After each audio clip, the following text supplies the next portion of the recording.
Heirloom! Heirloom! Heirloom! Or purple, we'll take it.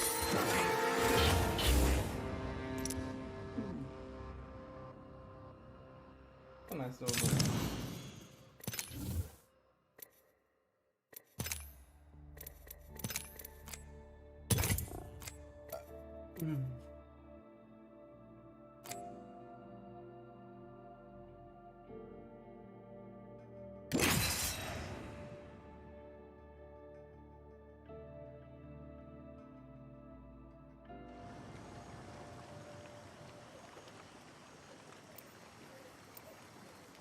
God, I'm fucking hot. Why is my room so hot? I'm toasty, dude. Hold on. Starting screen.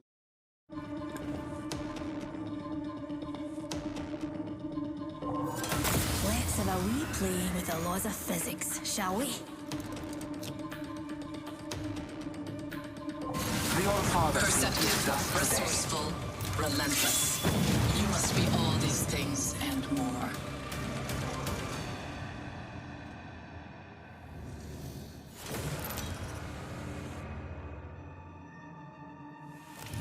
This is your champion. I know what I came for. I'll get it one way or another. I'm the jump master. Stand by for free fall.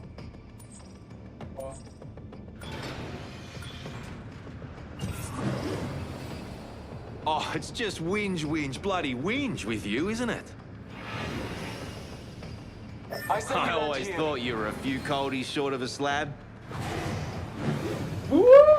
Engineering requires patience and ingenuity. Let's Follow me to victory.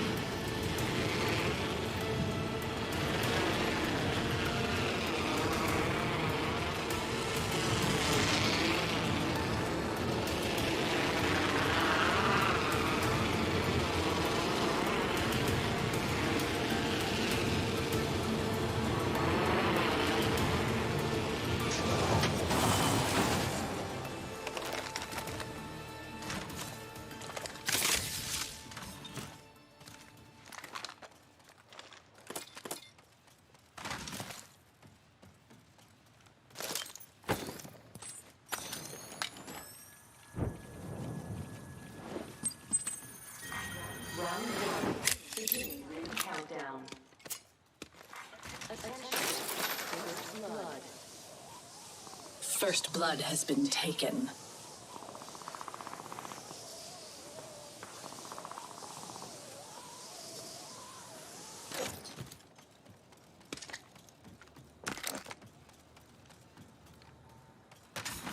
Attention. There is a new kill leader.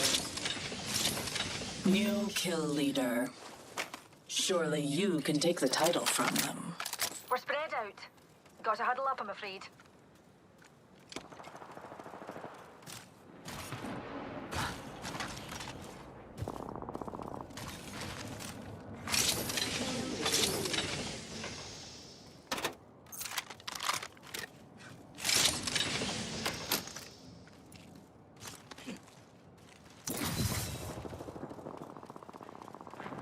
Bless me with sight.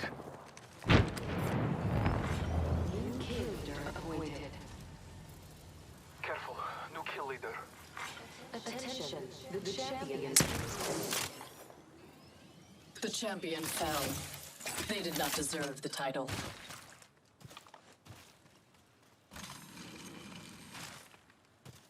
What a viewer? Oh, God. Okay, we can switch. Might be something good this way. Oh, now you guys are gonna go this way. Really? Yo, there's a team over here.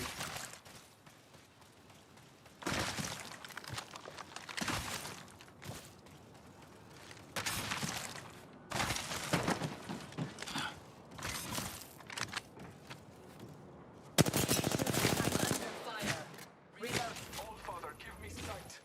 Light feet, darlings. The ring's closing soon. We've got some serious ground to cover. Recharging shields.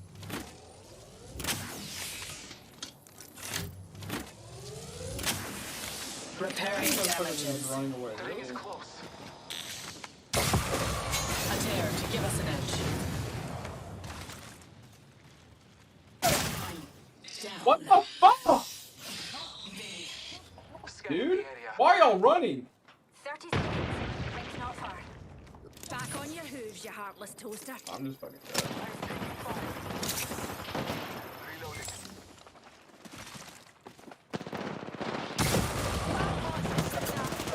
I've been down. Really? Yep, ring's close. 10 to go.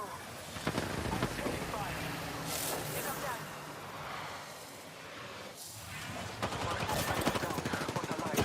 Being shot at. Enemy close. Ring's closing. And we That's why you don't run from a fight, bro. I tell them to engage. I said there's a squad up here. We're running to them. We're going. Then they just turn around for no reason.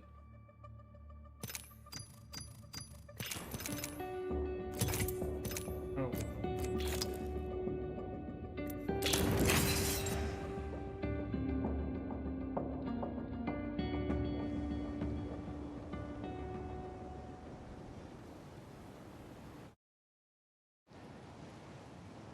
Oh, come on.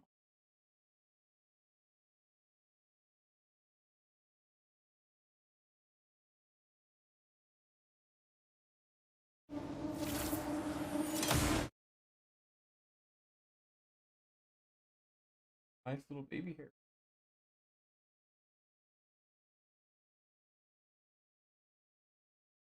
Join me, Fly Fighter. Fight strong. You shall promise. I hope you can deliver.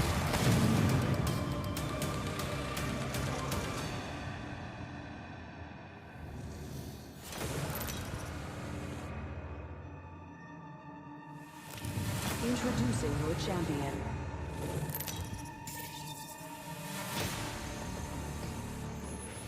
I'm the jump master. The path to victory begins with me.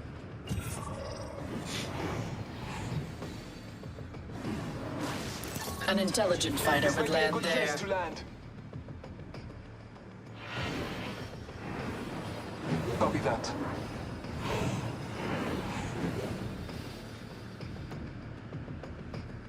Okay.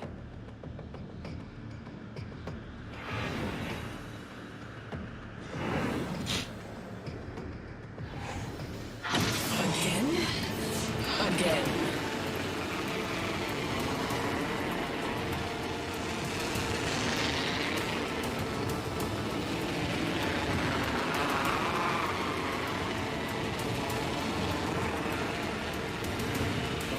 Enemy over there.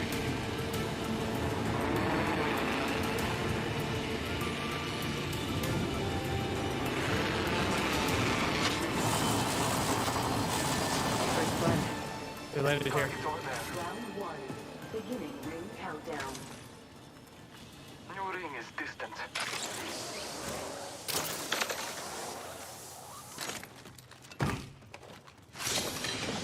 Oh, I like how you still like sideways, right? That's line here.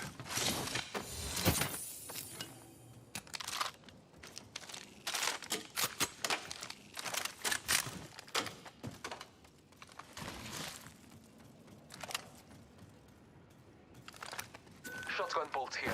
Level 3. treasure pack here. Take the right road.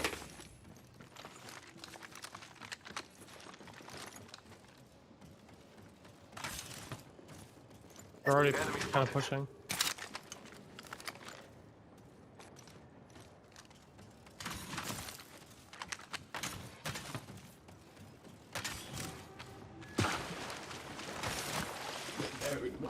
Spotted me. I'm taking shots. Shots fired. Down. Reloading. Reloading. Pay for it, then you kill with Gonna me. leave this teammate Took out a behind. hostile.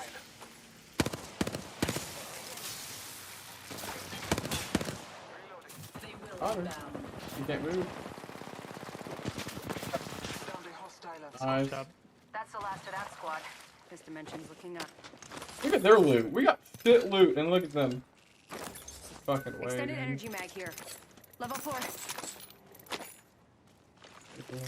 Dibs. Forget that.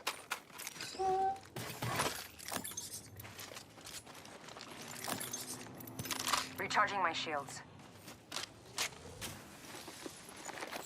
The ring is not close.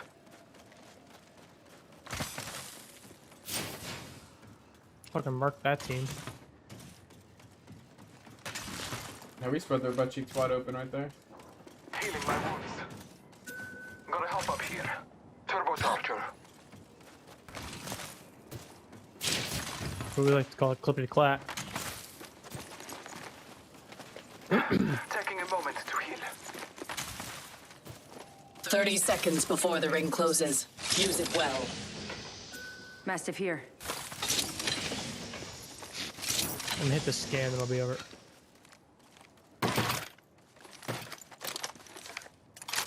Got an extended energy mag here. Level 2. 10 seconds to the ring. It's close at least.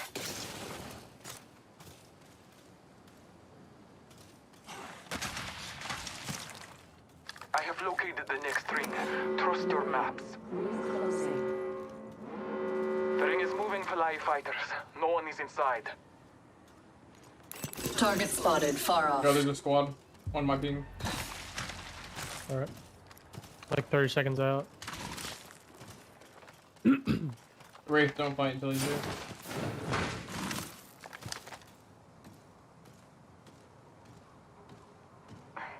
Patching myself up.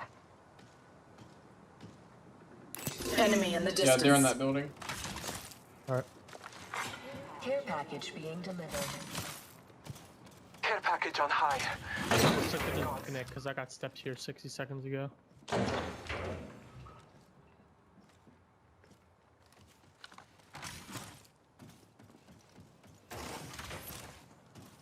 Dude, that shit was it? It's toasty.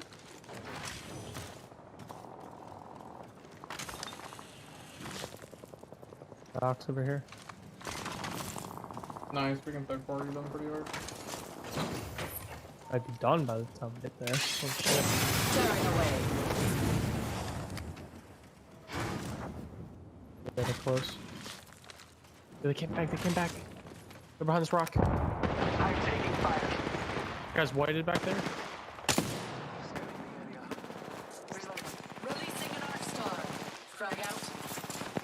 Thermite out.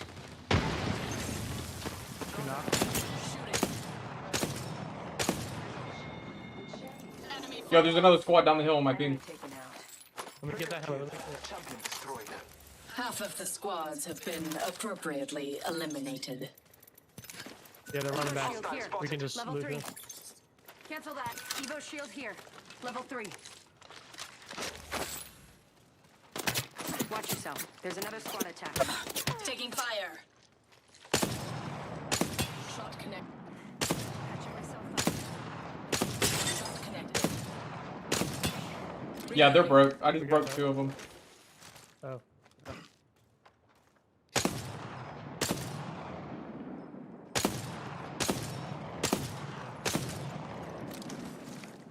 Enemy at that location. You got Yo, the Ray, rust, I can give you your though. armor back. I thought you were giving it away. My bad, dude.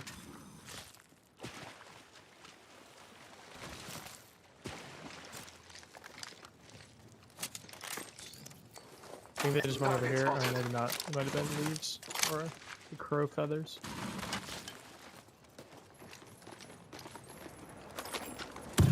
Oh, okay. Fire this beat. Opening fire. 14. Need to purple. recharge my shields. Not the greatest of fights. Getting shot at. Ripped up top on the Patching right. myself up. Taking fire.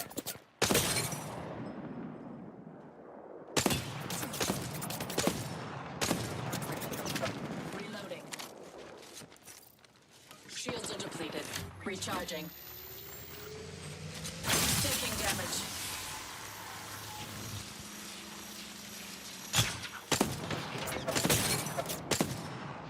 Grab dash twice. Enemy in the distance. Reloading. There was blue armor right here. Let's explore this way. Taking a moment to recharge my shields.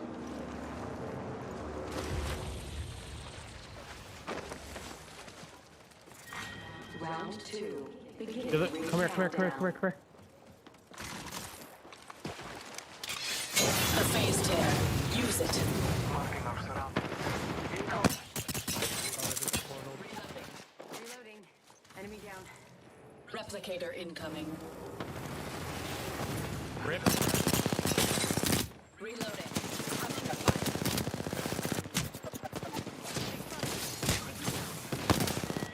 Nice job. Jesus, dude. What a pitiful squad. Healing.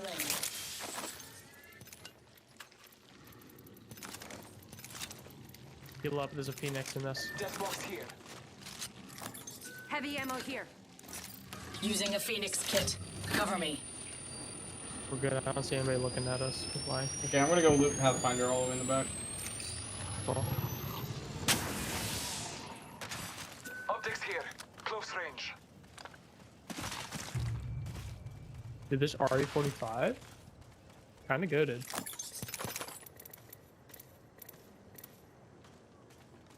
I like using the car. Really, I haven't spent time with it yet. It feels really nice. Like hip firing is like 100% accuracy. It's kind of bad.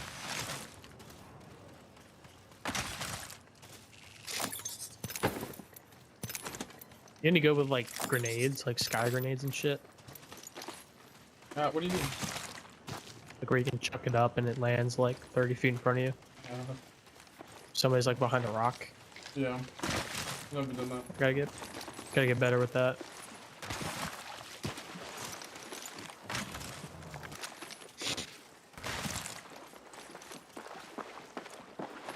Squad on us. Squad on us. Squad on us. The enemy stands before us. It's just one. He's trying to revive. Scanning the area. Reloading. Enemy. Reloading. Throw the Arc Star. Arc Star set. Reloading. Tearing through reality. He just took the thing.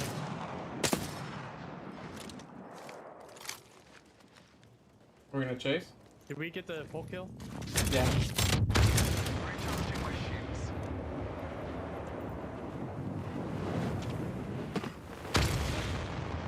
Alright, shot me back. He went up. Bless me with sight. Mark inside.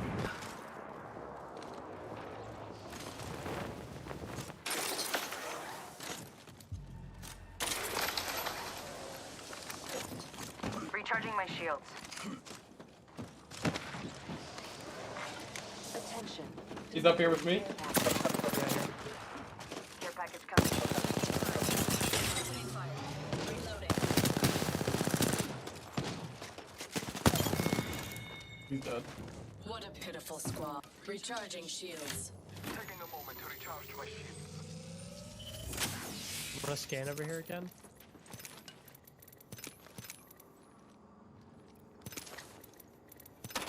Oh shit.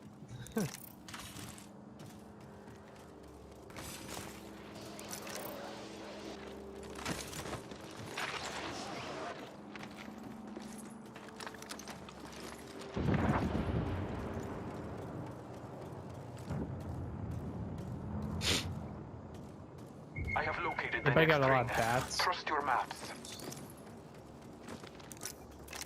Yeah, I can spare one. Well, I have 14 cells and no bats. Just Oh, curious. shit. Can you craft some, I guess? Craft it. Put up there. Round 3. Beginning ring countdown.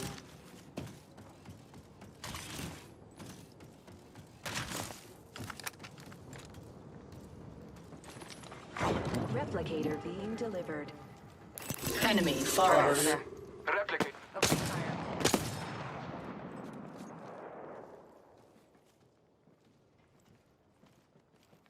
Enemy far off.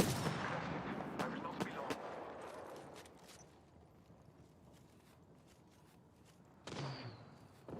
Target spotted.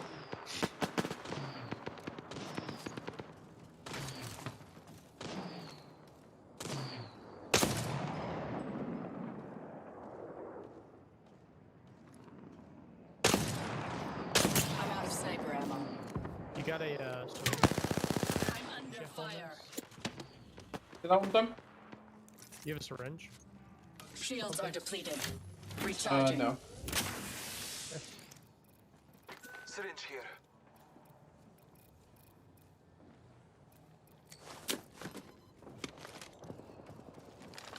One minute. Syringe here. Ring's pretty close.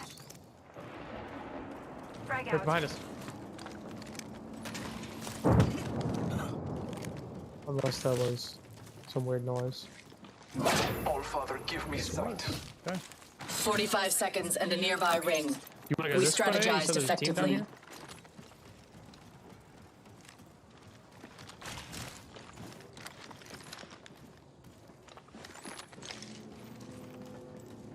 We're close to the Push ring. stuff. 30 Let's seconds go this left. way. Is there a team down there? Yeah, there is. It's to the right of your ping. Okay. Marking our Hey, buddy. surroundings. Okay, they must have ran. But they're closed, Yep. so. 50 seconds ago. They grabbed the care package and left. Okay. Might be just right down here. See their steps.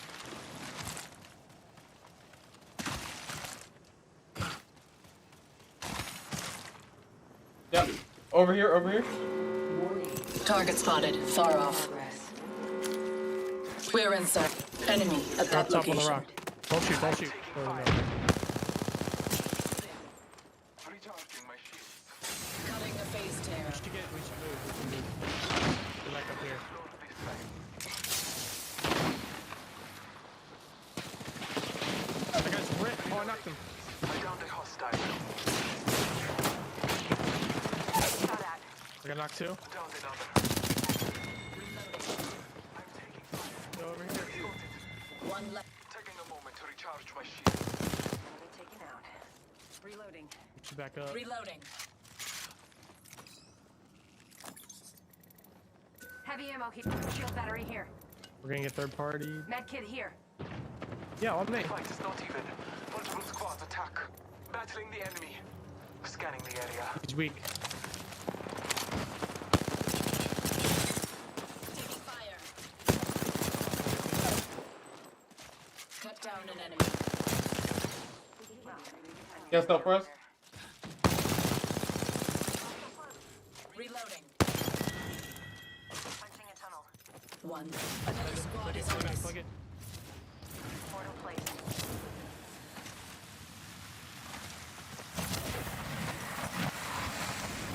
Hostile spotted. Scanning the area. I am taking fire. Yeah, we should just stay here. Stay Target. here. Yo, got There's a behind, guy got behind. to the Recharging shields. on the care package. Enemy on me. Yo, Ash. These bonds aren't. Need to recharge my shield.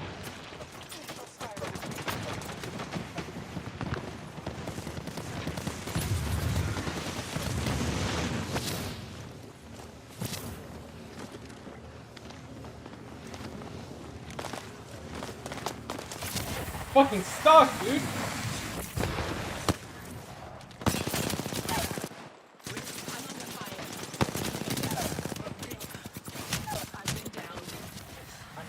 I can stuff for us, I can stuff for us. I'm taking shots. Recharging my shield. Oh, dude. You're kidding me? Full squad This down. guy's pushing Last us one. out. Reloading. Good work, kill leader. My body may break, Pushing up right but now. never my will. Recharging. A tear to give us an They're going around the rock. edge. Shields are depleted. Recharging. Our squad mate was weak. Now it's only us. Warning. Ring closing. Heads up. The ring's moving. Go on the tree. They're on the tree. Opening fire. Recharging I'll my get shield. positioning. Enemy in the distance.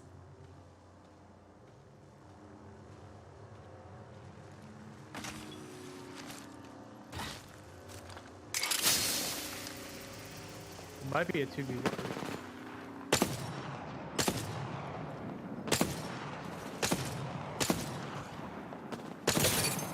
Reloading. Crack. Hostile right here. Getting shot at. Reloading. We're already in the next ring. GG, guys. Fucking GG, boy. That shit was insane. I saw that hip fire. That was crazy. Yeah. You are the Apex champions.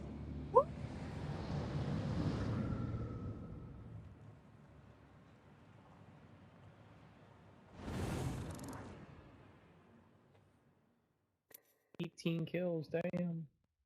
Nuts.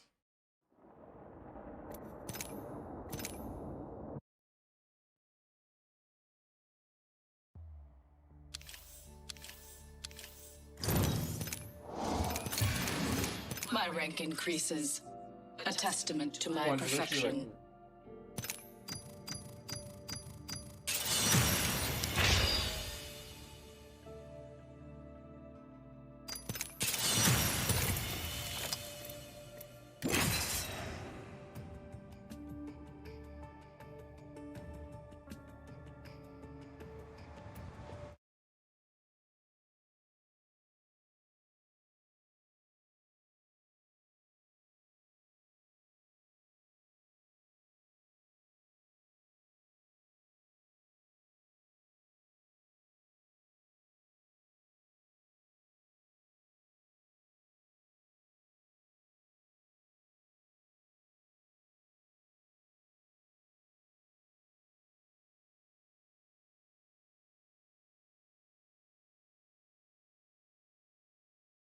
Target locked. Sized. Just like old times, Dad.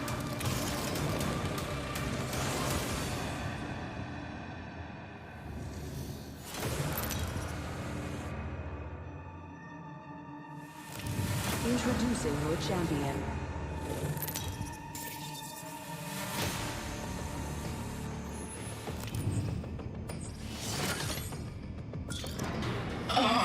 She's going to gloat about this. an ideal landing place. Oh, she's going to gloat about this all day. So, Well done.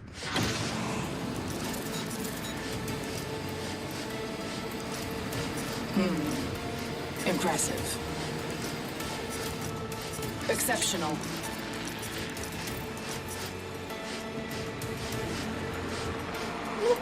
Nippy?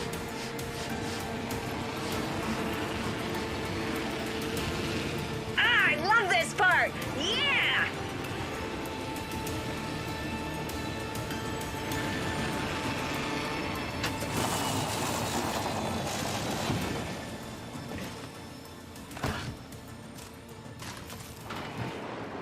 Got an Evo shield here. Level 2. Got an Evo shield here. Level 2. First blood. First blood has been taken. Beginning ring countdown. Got an Evo shield here. Level 2. Bogey spotted. Taking fire. Reloading. Charging on my shields. Roger.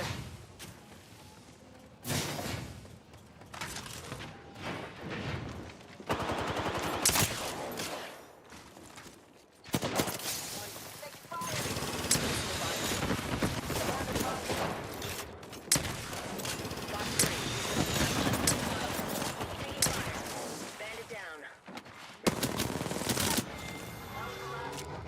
Another squad bites the dust. New kill leader, but they haven't won yet. The entire squad Why do we get the falls. best loot in the fucking game? Reloading.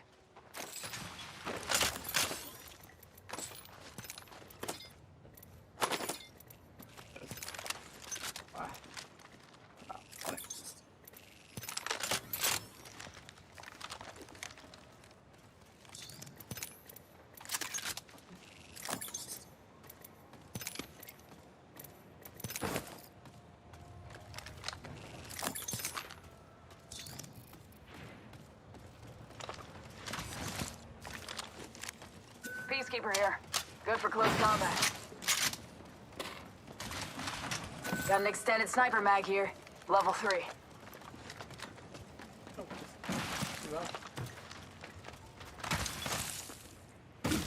Just a car.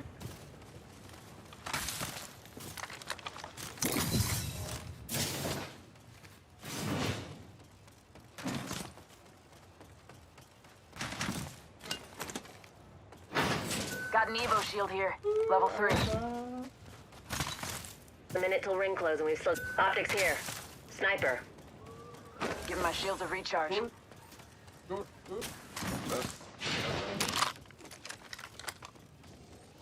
An excellent selection. 45 seconds. Ring ain't close. Shotgun bolt here. Level 3. Get back there. Don't give me a motherfucking backpack. Give my shields a recharge.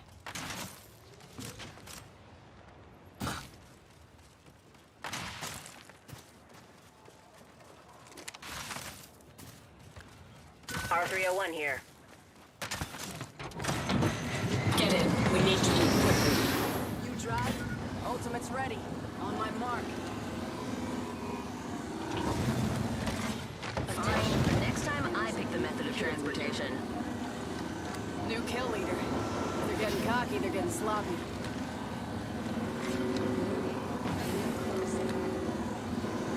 It's on. Ring's moving.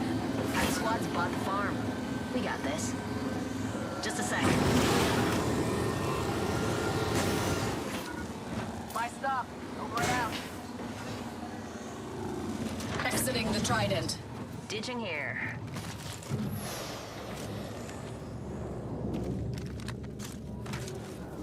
Could use some arrows.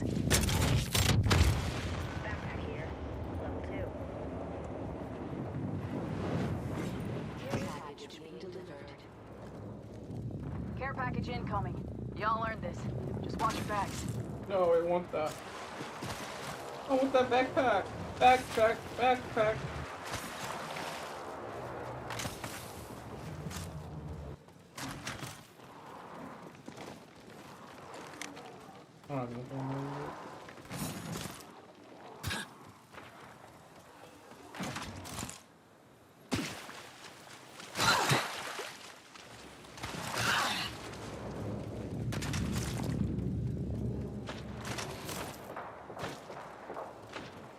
Oh, squad on me. Or where you guys are going.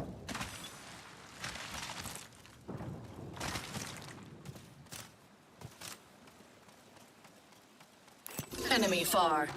Don't let them slip away.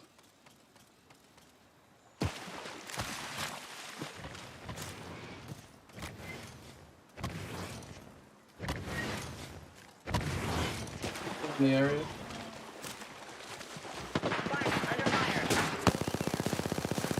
Oh my god, we just missed every bullet. Recharging shields. Let's put you in a bind. Hawkstar out. Frag out. Going frag. Cut down. Reloading.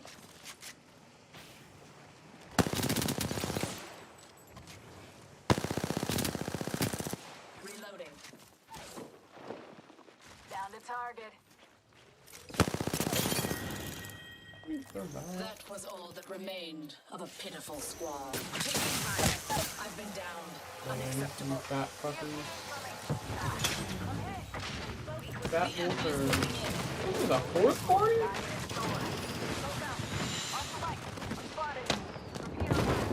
Recharging shields. Yeah, I'm fucked.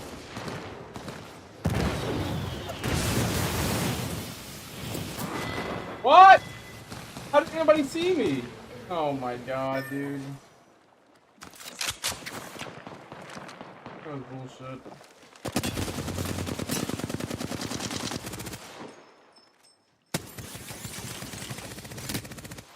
That kind of...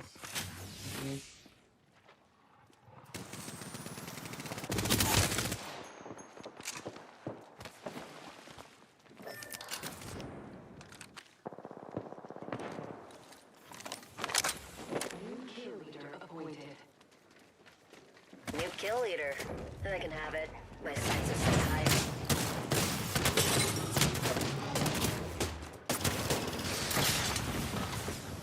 This kid's lagging so bad.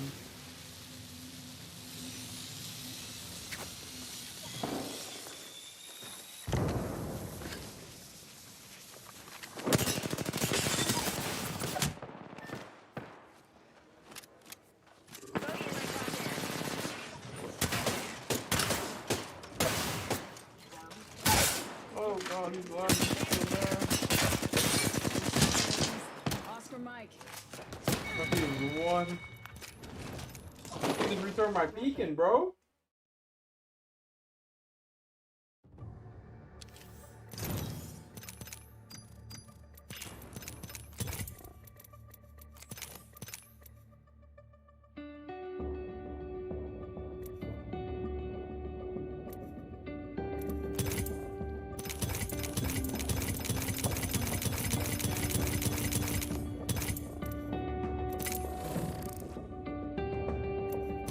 Bird.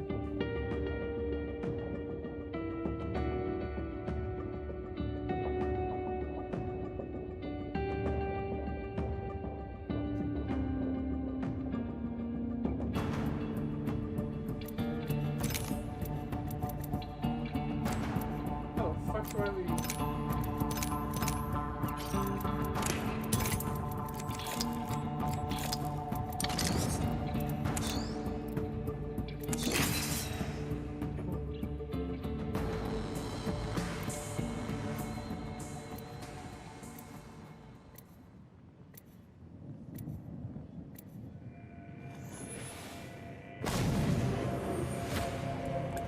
See your imperfections in your enemies, then crush them.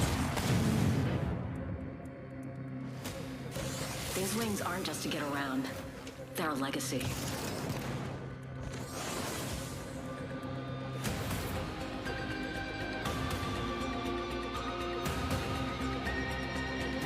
You made the right choice this time.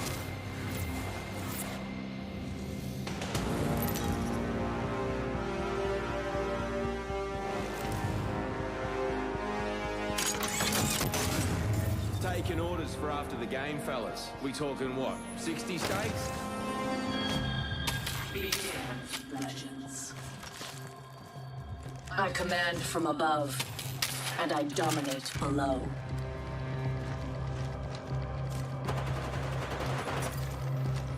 I'm out of energy ammo.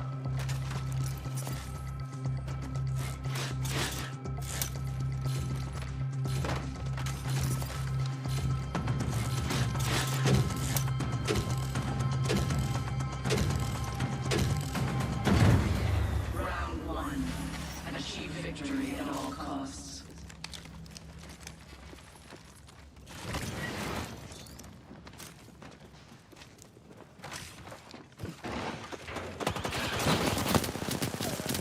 Reloading. I downed an enemy. Grenade.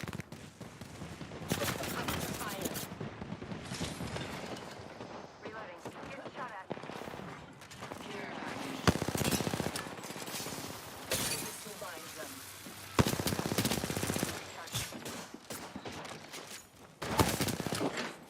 Splash one, bogey down. Grenade. Reloading. Need to recharge my shield. Charging on my shields. Recharging shields. Enemy there. Reloading. Woo, that was clean. Perfectly executed. You got a crazy fucking squad here. Prepare or die. Actually, let's take that up.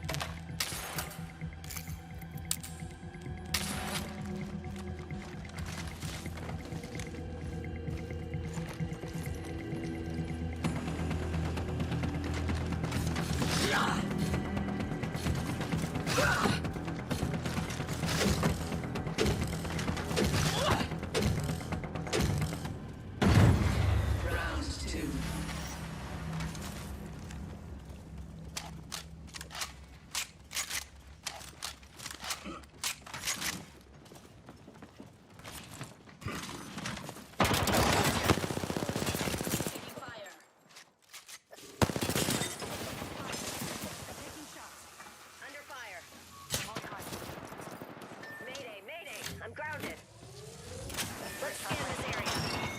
Onto our teammates' killers. Care package.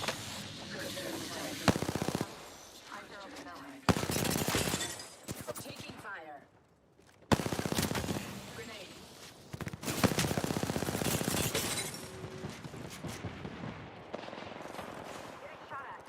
Materials. Shields are depleted. I'm down. Killers. Double kill. Come on, heal.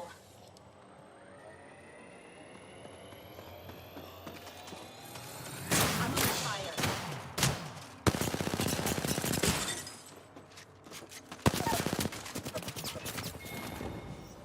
Oh my god, I couldn't find that stupid bitch. Oh. He was trying to thirst me so hard right there.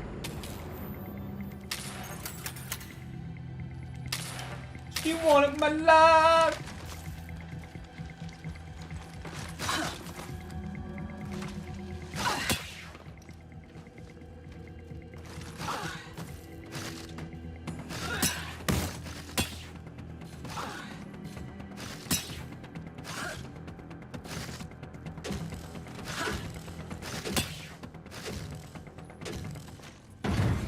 Round 3. Remain vigilant.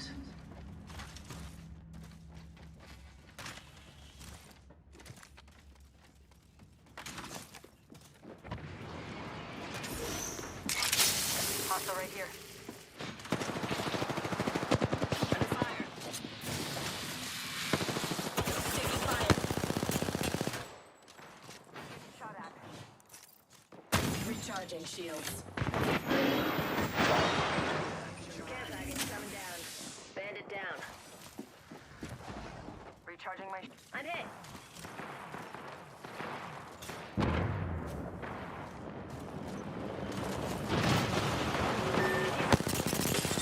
Reloading. Bogey right here. Bogey here. I downed an enemy. Fire. Reloading.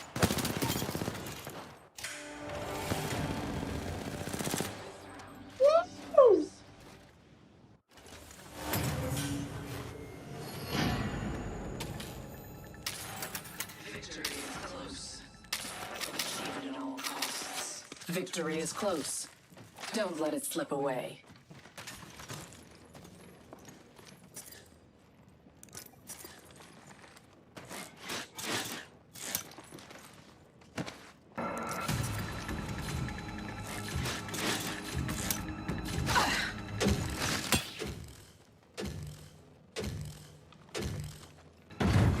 Round 4.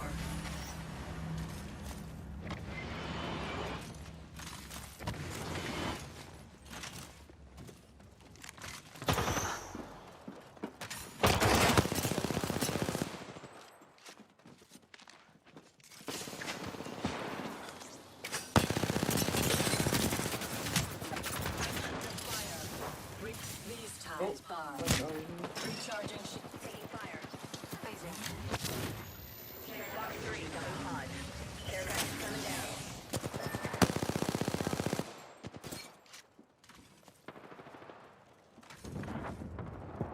Grenade. Reloading. our team.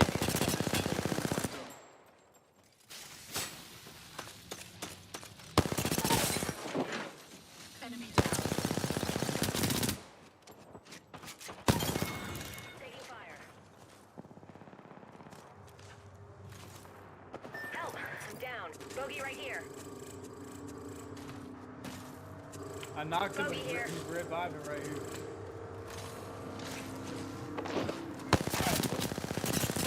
Enemy down.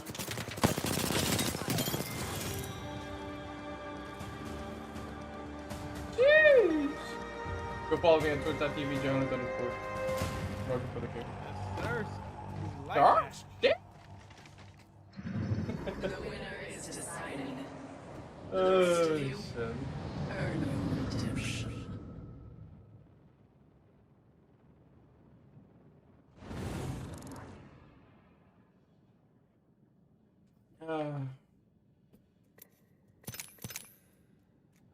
X. Wait. Yes, 110 AP, dude. That feels so nice. I wish I knew why I was getting 110 AP and not fucking 30. Last season I was only getting 30, so I don't know if they updated it to where I'm getting more now.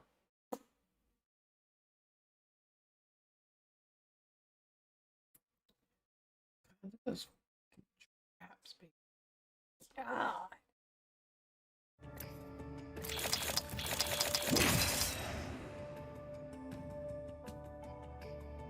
Oh, I want to go skating, dude. Not this map, please not. I have to play this map for the next 30 minutes.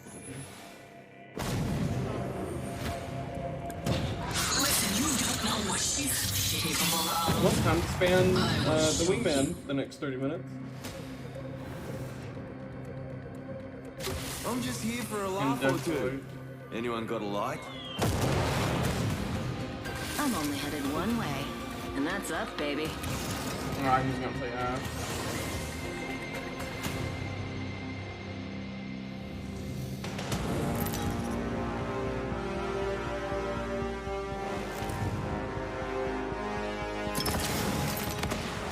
No one gives a crap who's better. All I care about is who's the best. Wait. Your opponents in their place. We're soaring Wait, did I straight just to play the against top, you guys? baby. Yeah. Sorry.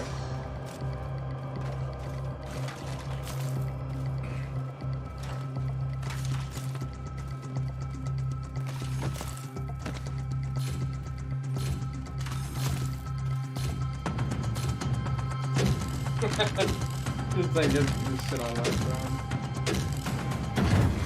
Round one.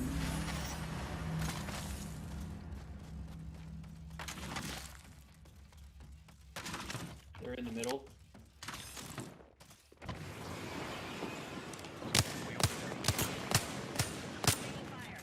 Recharging shields.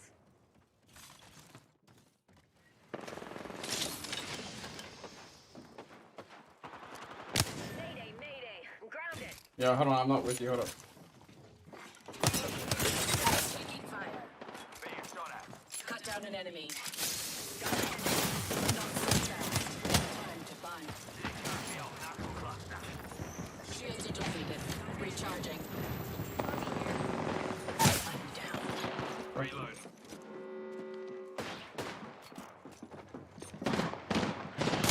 Pinpointed our team.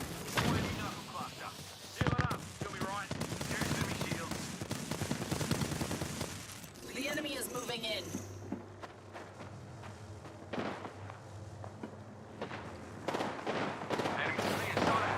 Reloading. Recharging me shields.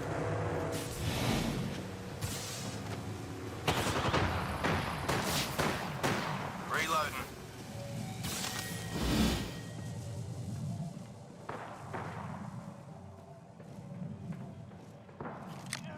Oh my god, I'm gonna suck the shit out your asshole, dude.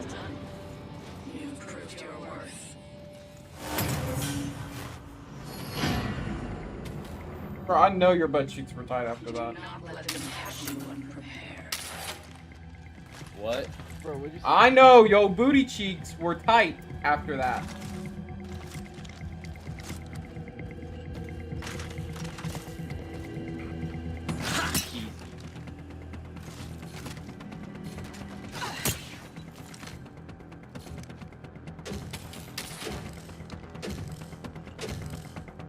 Ultimate's ready. Who wants to fly? Two.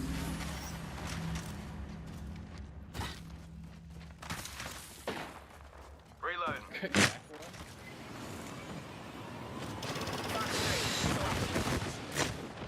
I'm under fire. Bogey in my crosshairs. Recharging shields. Using me shields. Under fire. Material check. Care package. Finding them. Taking fire. Charging up my shield. Taking fire. Enemy down.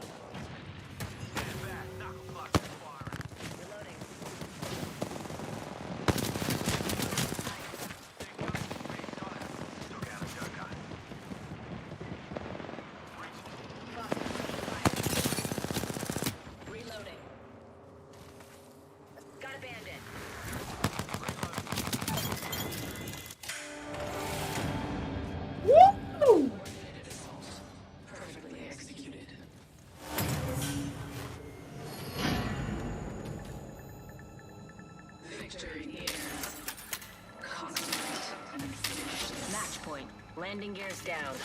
Let's bring her home.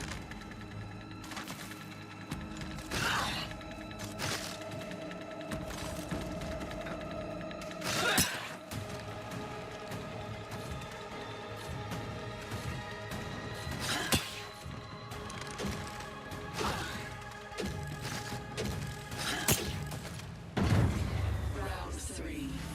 Expose their imperfections.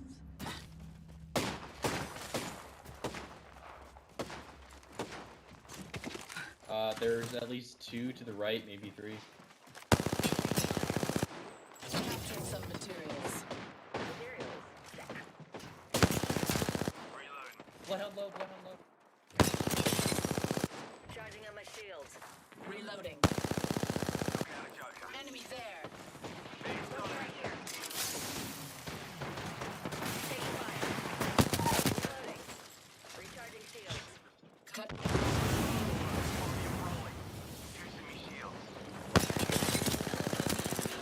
Reloading. Reloading.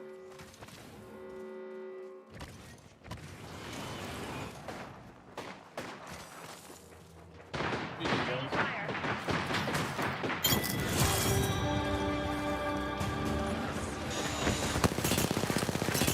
Help me do that, bro.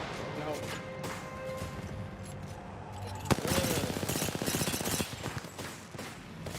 Congratulations, winners. Now. Alright, go ahead and follow me at Johannes_Twitch TV.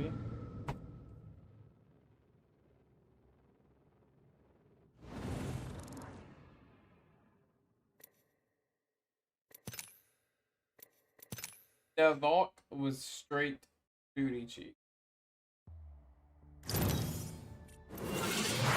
Alright, give me another Gold 100 is AP. nothing compared to my perfection. Keep giving it to me. Coming. My favorite. No, give me new map, please. New map. Chicken wing, hot dog and bologna.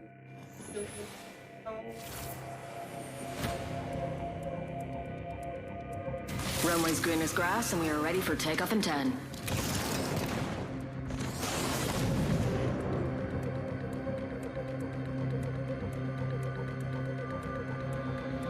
Something is whispering in your ear. I just polished my distracting grapple. you.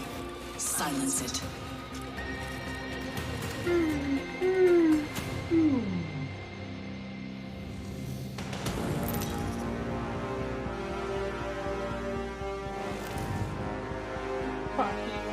Oh, I'm sorry, dear.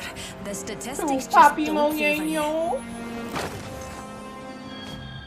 Victory awaits when you are strong enough to claim it. We're soaring straight to the top, baby. We can scan this area.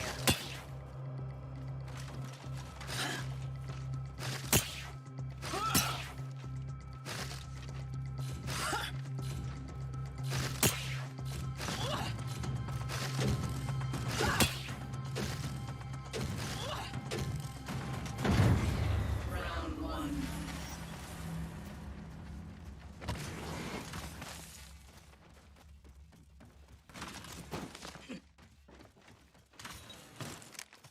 Under fire. Taking fire. Material secured. Reloading. Enemy spotted. Reloading. Under fire. Contact with target. Shields are depleted. Recharging. Recharging Target shield. spotted. I am taking fire. I am down. These bombs aren't. Reloading. Giving you a do-over, huh? Under fire. Reloading. Oh my goodness, these guys are kind of nuts. You are so close, darling. That's dude.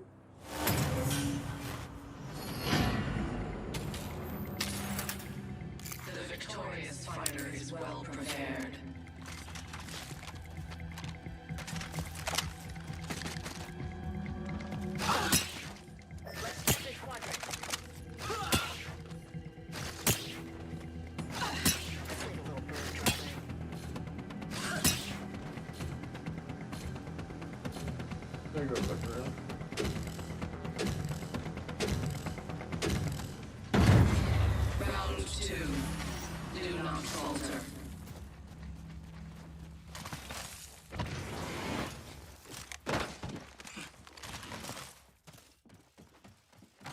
I got some materials for us. Yay!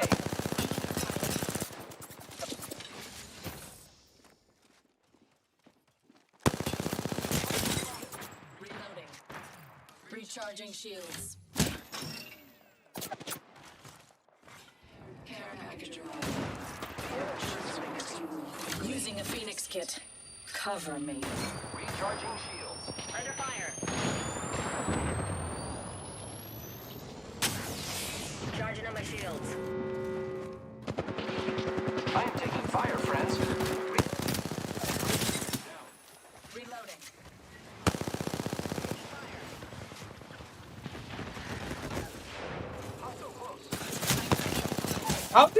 How did he already juice back up? I'm down. After I had him 13 HP.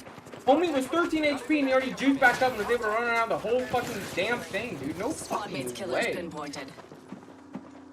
No shot.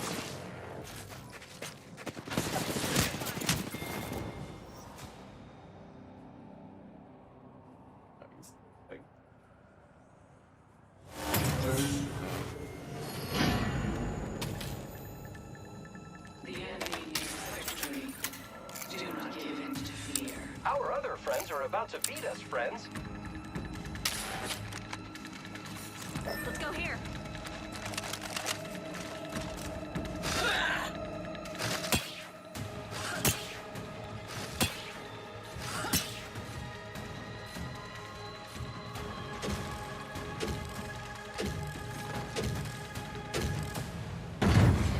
Round 3. Remain vigilant. Setting up a zipline. I am taking fire, friends. There's no way they hit him with that.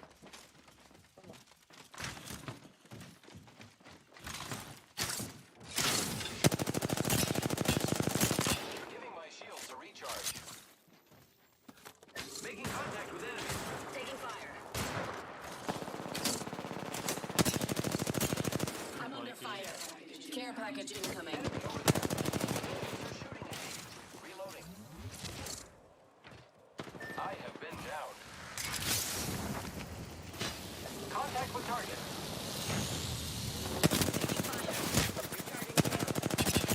No fucking shot. She was able to get that off. Enemy down. I've been down. I'm here. Unacceptable. Let's get you a do-over, huh? Target here. Taking fire. They're resing. Phoenix kit. Enemy on me.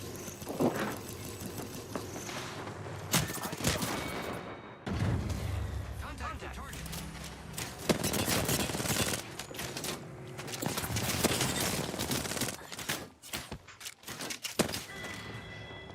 Oh my god, you're fucking terrible.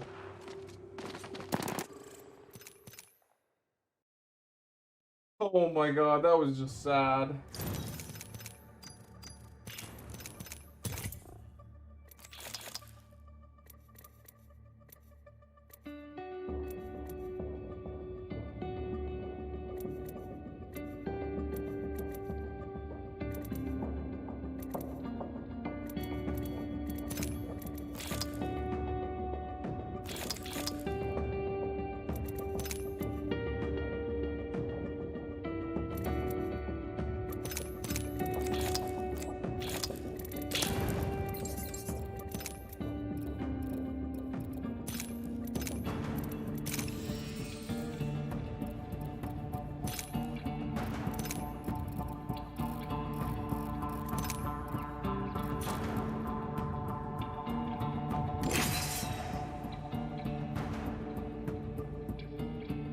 He's playing arenas with one other guy as well. My name's Jonas. Jonas TTV, baby. Let's go. Let's go ahead and leave a follow too while you're at it. Shoo! Oh, alright. Yo! Like, comment, and subscribe.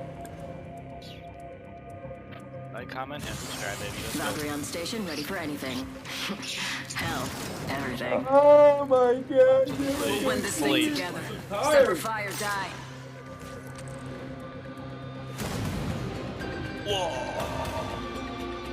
Do not falter. The weak will be excised. my gaming room. This is men only. Fuck. My name's Shahonas.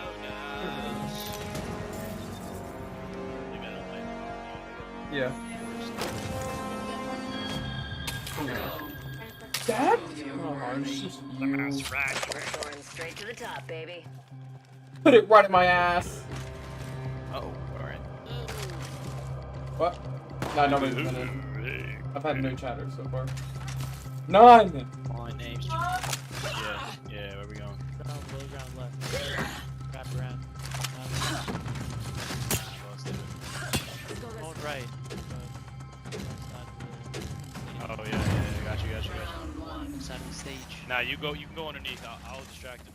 And I'll go shoot up. smoke at Good smoke? Oh, that's terrible smoke.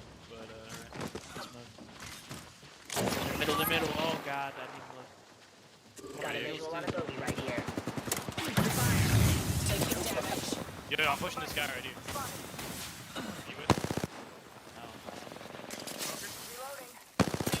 They will be bound. Reload. I thought you were on this side. I was Care package incoming. I got you, Papa. Watch my back. Hostile. Danger close. Recharging shields. Broker.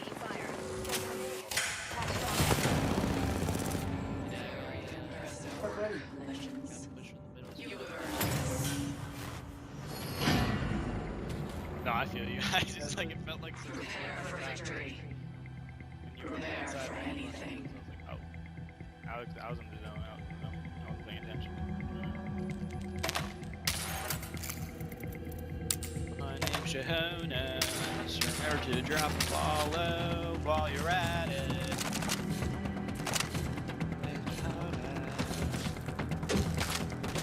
Oh, you're so Round 2. I hope you have discerned their weaknesses.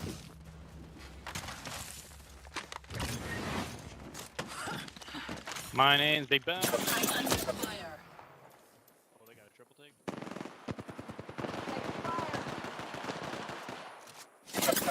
I'm grabbing the seals. Wow. Grab them all, baby. Give my shield a recharge. Let me grab you something. Recharge. Care package. Care package Yeah, no, incoming. I'm looking I'm gonna bring it back. Reloading. Healing up. I got it back here. Got that. Time to bind you. Got the bat back here. Fire.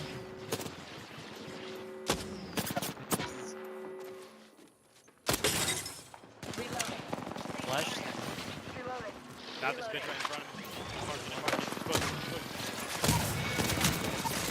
it. Oh, me! Reloading. Where's the last one? Enemy close. Oh, there's only one left? Yeah, she's trying to get away. The round is yours.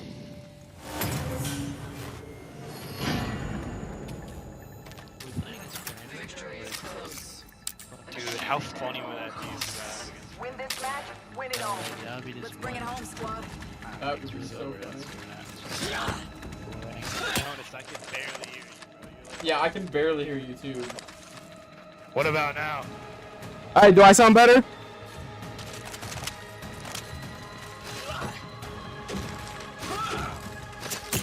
Your first thing to I can't hear you, bro. 3. you Remain just talk. vigilant. You just went back to being quiet. Whatever. I'll say. I'll just assume it's yes. Yeah. Your name is Jonas. Yeah, probably. Yeah. You're in the toilet again. I don't know. I'm under fire. Recharging shields.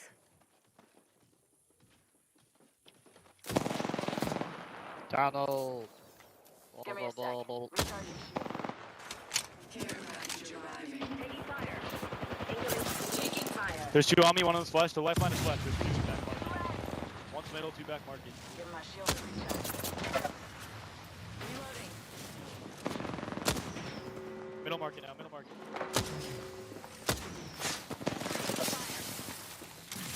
I'm under fire.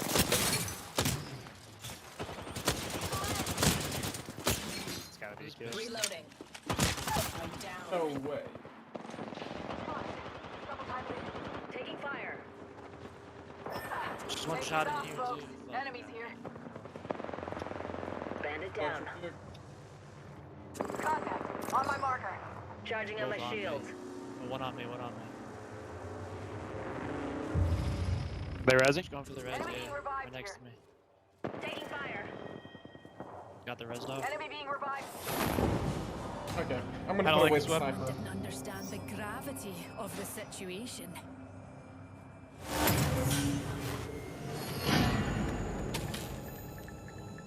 One win stands between you and victory.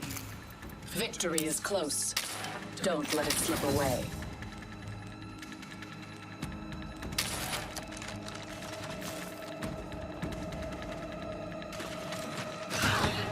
Alright, take my lead. Bro, can you hear this guy or am I above now? Take my ultimate! Oh, Yes, okay, let's do it.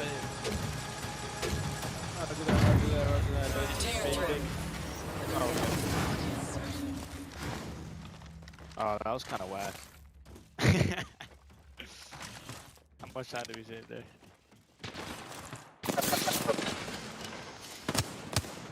$56 on the guy on the left.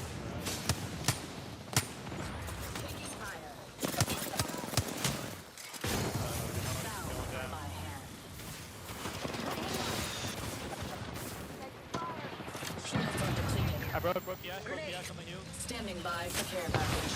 Oh, she's stuck, yeah. She's one shot. Down her. Slash one. Bogey down. Oh, wait, what? This guy. Thermite out. Back. Directly on me now. Wait, don't go back left. Enemy. Yeah, right. Bogey in my crosshairs. Oh, there's two up. All three up. Taking fire. Reloading. I'm down. This guy's flushed off.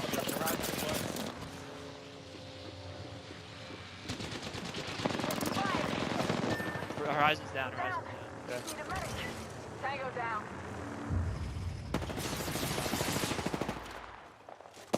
Contact. On my marker. Recharging shields. I'm free if you wanna res me. Come back here. I'm just trying to look. Yeah, I got you. I'm here. So let's get you a do-over, huh? Showing favorites, I see. Enemy spotted. Oh my god, I just hit every bullet in the hip fire. Good job, fellow champions.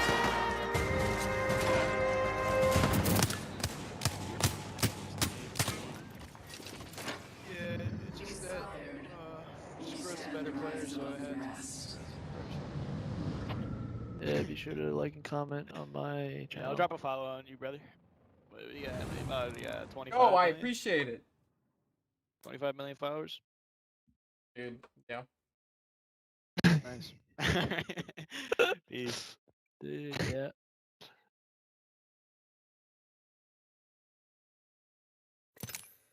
Those guys are pretty cool. I wish I could actually hear people, dude. I wish I could, like, actually turn up their fucking volume. I can't hear shit that they're... There's not a setting for that?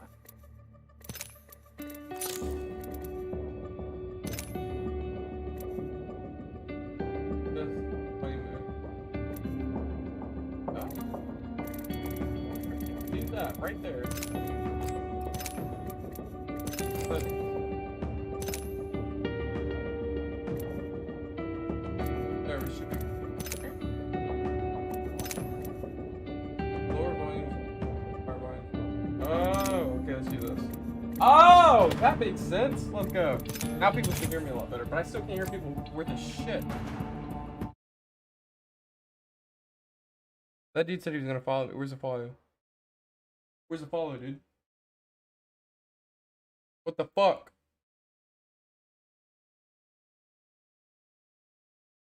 Huh. Fake ass friends, dude.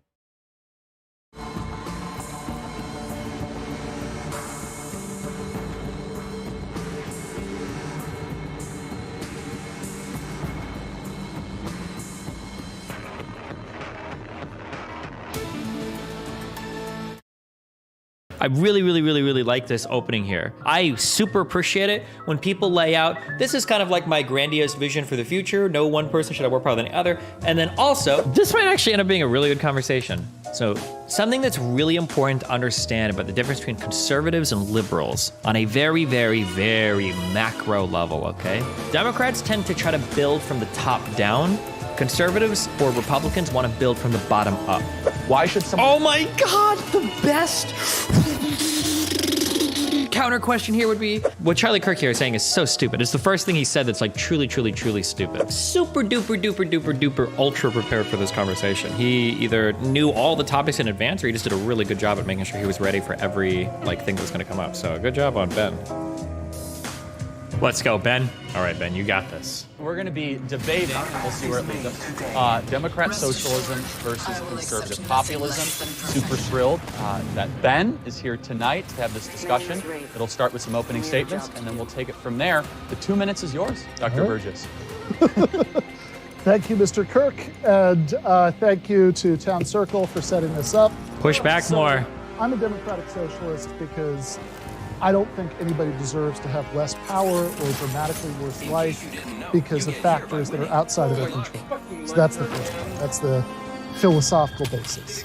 Concretely, I think it's obscene that we have an economic system where workers in Amazon warehouses. Do you think all these politic people have small head because evolution is trying to adjust to their small brains?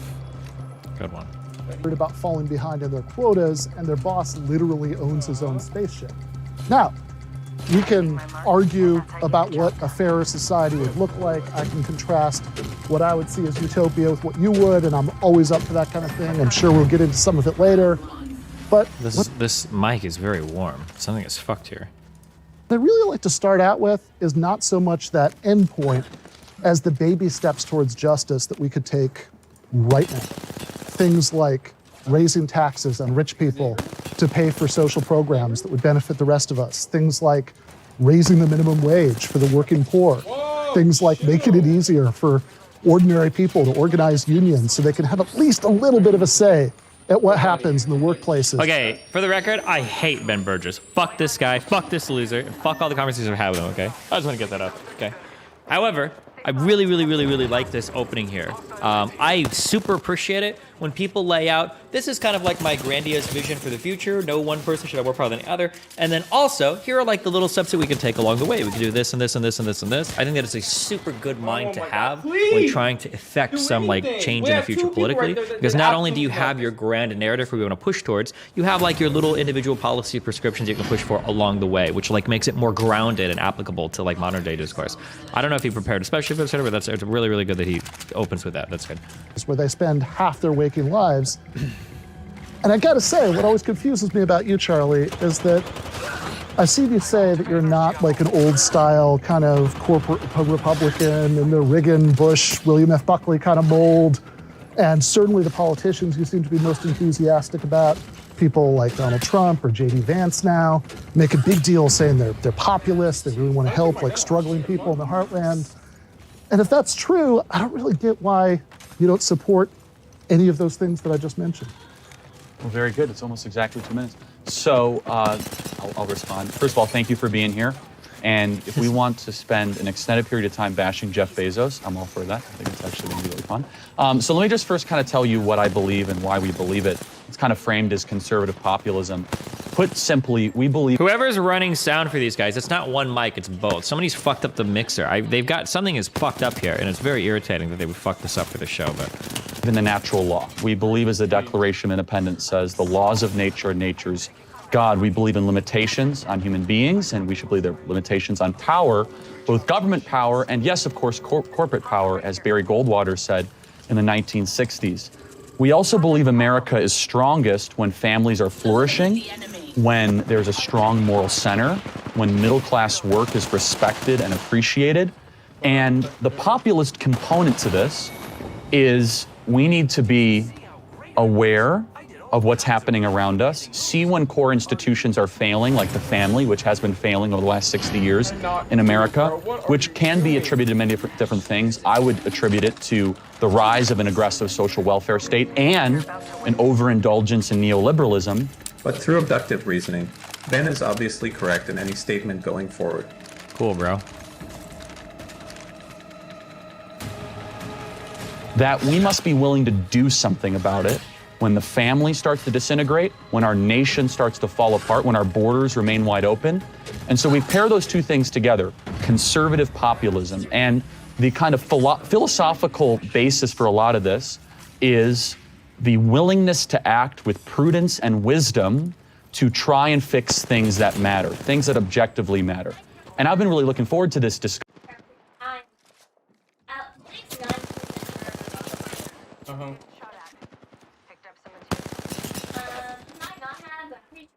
Yeah.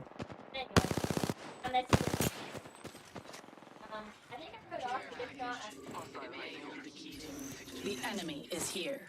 Going under fire. Yeah, I would not go, especially if like you sure that you hold on.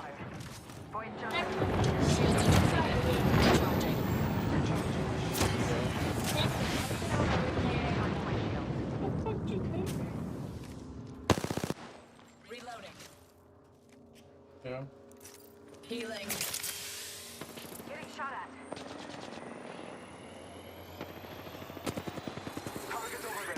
That you don't want to work anymore?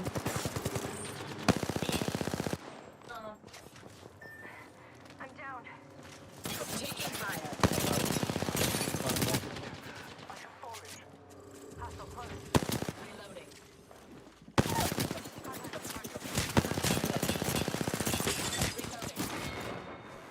Y'all motherfuckers suck! I did all kinds of really amazing moves. Discussion, I hope it's more of a discussion than a debate, because we will disagree on plenty. But when you talk about a untouchable oligarchy, I completely agree. I think that there is an untouchable oligarchy in this country, both corporate and governmental, scientific and technological, that is crushing the everyday common man. Where I think we're going to disagree is that I think the end goal, the thing that we must strive to, is family formation, family protection, and that strong moral center. And conservative populism is a resurgence of focusing on these things and developing solutions to hopefully fix it. I'm in a game. All right. Well, I guess what I would say is when you talk about limited Okay. to hopefully fix it. Damn, has all right. Well, I guess what I would say is when you talk about limited power, right? I get that. That makes sense to me. If you were not at work, then where the fuck have you been for the past hour and a half? You know, I think oftentimes actually people get the relationship between these things really wrong, and they'll think, well, the more you think that human nature is good and cooperative, you know, the more you might think that a fair society is possible, and the more you think that human nature is flawed and selfish and cruel, then the more, you know, you should think that, hey, we might as well just stick with free market capitalism. But I think the opposite is true. I think that the more you worry that given too much power over Hello, hello, hello, hello. Hello. Hello, hello. Can you hear me now, bitch? Oh! Yo, Bob, shut the fuck up.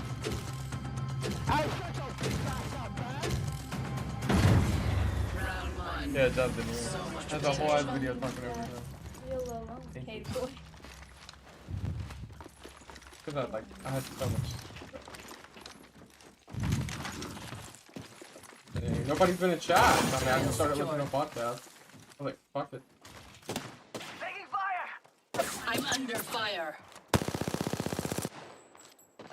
They spotted me. I'm taking shots. I'm down. I actually got hit. Focus. Do not let them best you again. Oh, what? She hit those.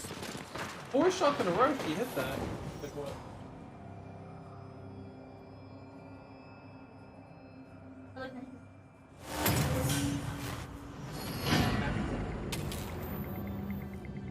I hope you are ready. You gonna stream till I get off work? Nah, maybe. We'll see. We'll see!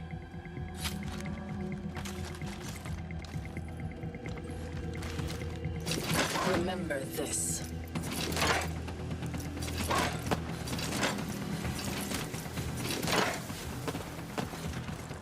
Yeah, I got an e-girl in my room right now. Round 2. You have You on your break, John? targets.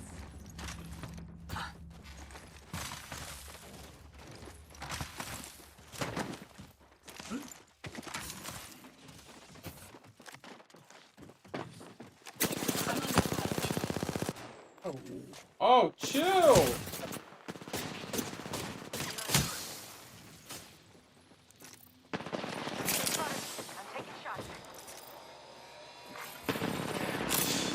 Recharging shields. Oh my god, this game is trash. Healing. Teammates killers pinpointed. Focus on the threat. Using meds. Charging up my shields.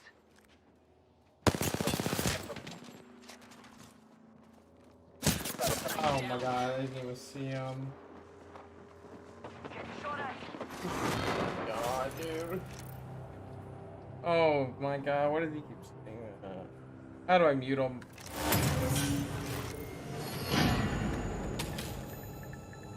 Defeat is breathing down your neck. Force it out. Bob, shut the fuck up.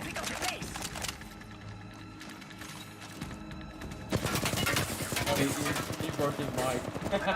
Bob broke his mic.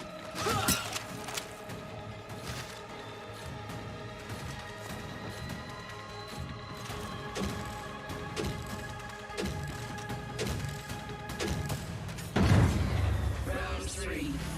Do not relent. Oh, it's so sad, dude. I get people like Bob on my team. Faster!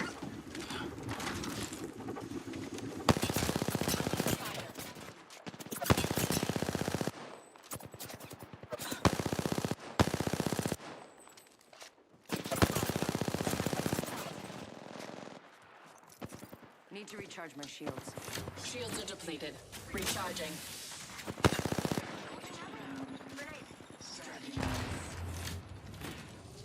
Charging on my shields.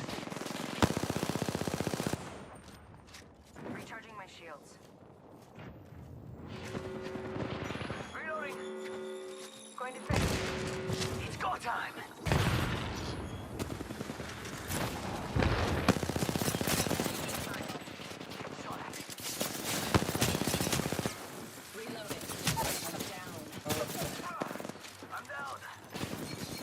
This is so fucking bad, dude.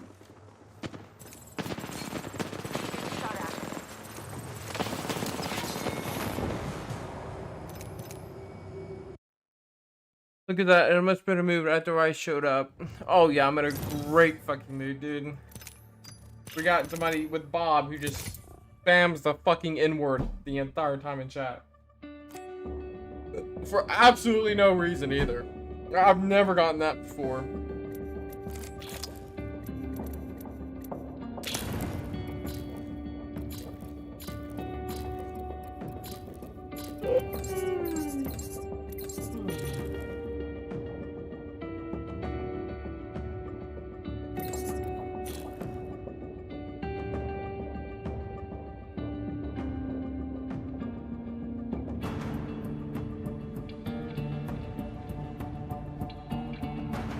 I don't want to play arenas anymore. We'll run some normals. I would never break your heart. I'm an angel. I heal hearts. Ah! That was so smooth. Oh my. Dude.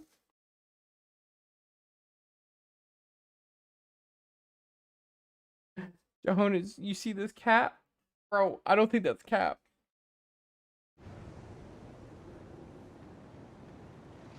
That's that kind of forever and ever kind of shit. Oh, look at the little prowler.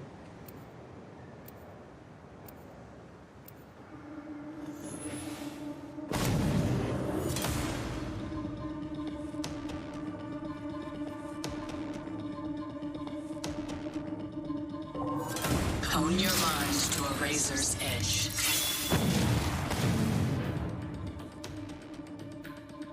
Time to see if all those drills have paid off. Time to win and stay alive. Hey, you took Echo from me? Introducing your Echo. champion. You took my little buddy from me? That's fucked up. I'm the jump master. Follow my lead. Okay, we're going straight down. Follow me Echo. to victory.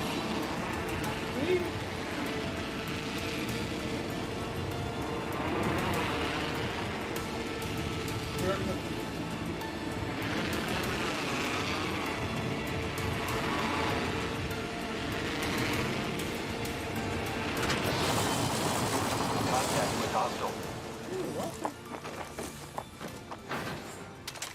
Oh, hi, buddy. Okay, I guess he is in here. Firing. Wait, hold on. Reload. Enemy down. Fire, friends. Enemy killed. Reloading.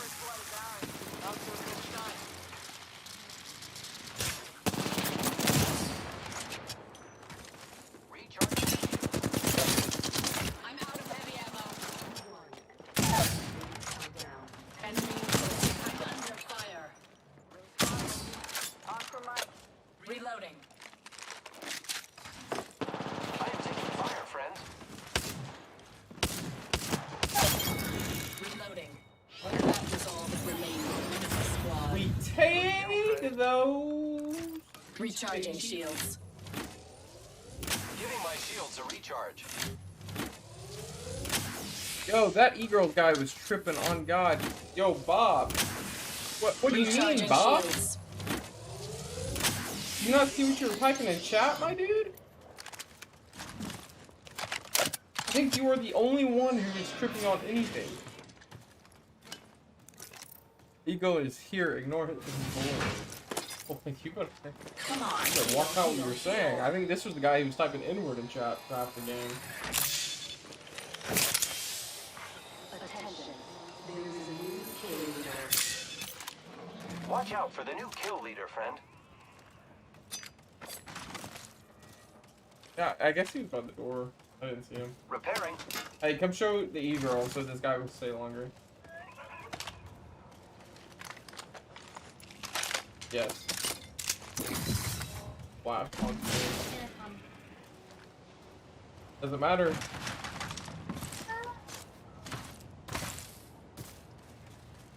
Up here. Who's ready to fly on a zip line? I am.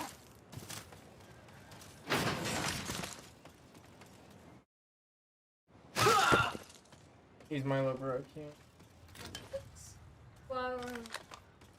Huh? Speak to that guy's Bob, and that guy was spamming it the N-word in chat. 1 minute until the ring closes. For Body like shield half here. the game. Level 4. Here I go. Nah. Too spread out. You want to end up in a body bag? I sure don't. Hey, come on, Bob. 45 seconds. Ring ain't close. Oscar Mike, ladies.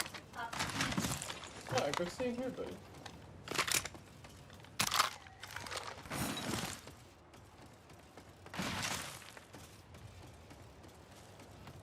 What?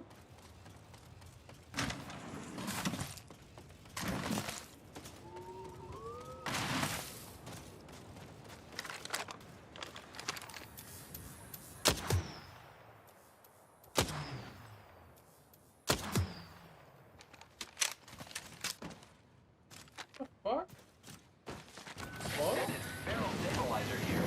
Level 1. Get in. We need to move quickly. It's so dark in there, you just hear her voice. The ring's You can moving, see her a friends. little bit. Using grapple. Where the fuck the loot box from? Oscar Mike, on the body. Oh shit. I'm hard to click.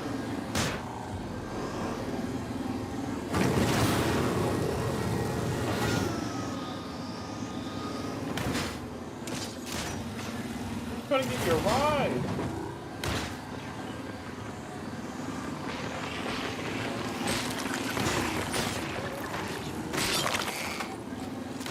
Incoming care package. I love loot.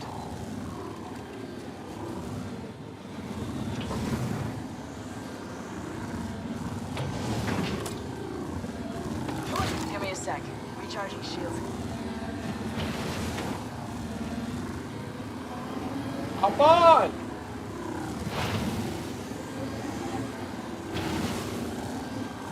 You drive, I'll shoot.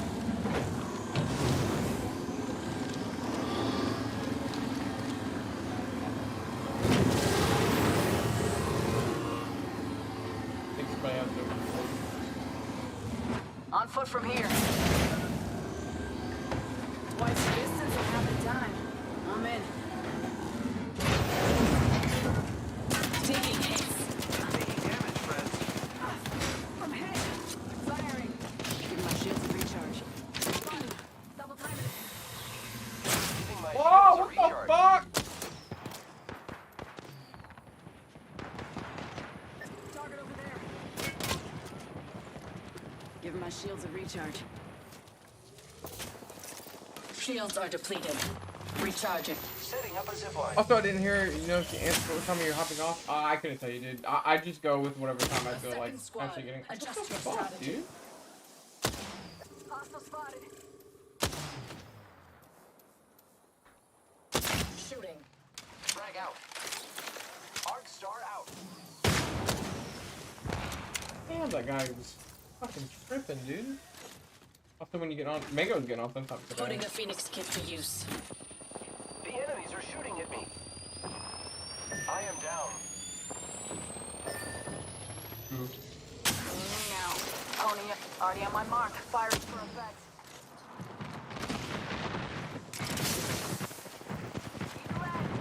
Off the mic. Front. Took down an enemy. Give me a sec. Recharging shield.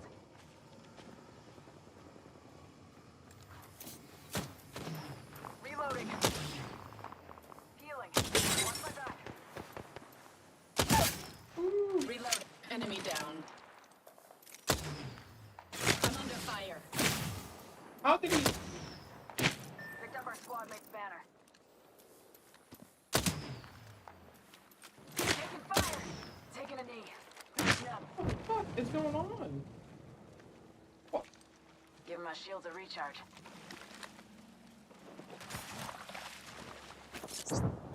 Sending an arc star. Arc star out. Oh! Enemy down. Giving him the chimney. I knocked him? No fucking way. That was actually nuts. Up in the chimney.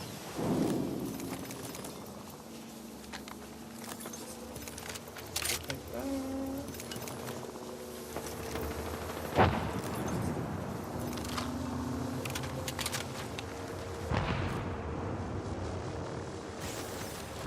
How am I getting hit, bro? Round 2. Beginning.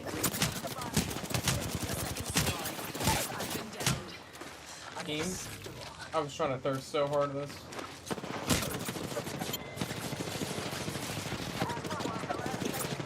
Come to kill leader, bro. Come on. Come on, Bangalore. You got this. No! I got. Damn, man. I got. Yeah, Pathfinder. You got unlucky, dude. I didn't have any bats there. I had literally no bats. I should have just ran off. I don't know why I was trying to fight that. Oh, I got greedy. Bangalore almost was able to pull that through. It's the damn, what's it called? The triple take is insane. The triple take, the hip fire accuracy is nuts compared to any other sniper. I get on when I feel less like I'm about to fall asleep. Yo, GG Pathfinder, have a good one, dude. Are you gonna nap? Oh, I thought you were gonna say fat. 4 AM stream, let's go. Fuck. No, I'm not staying on here till 4 AM, dude.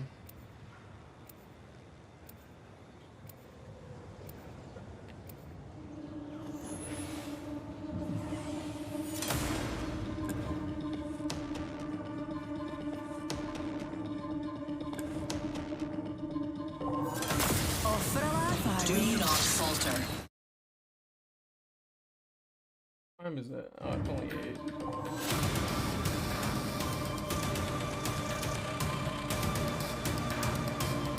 Never met a problem a dibutyl phthalate compound explosive couldn't fix. I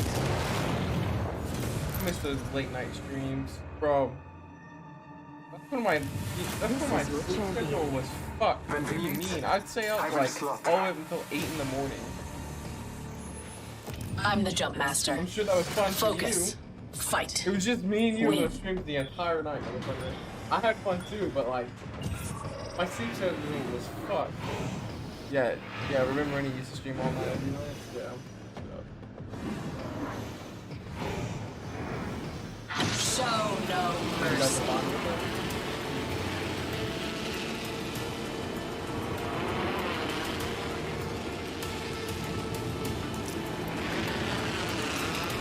Exceptional.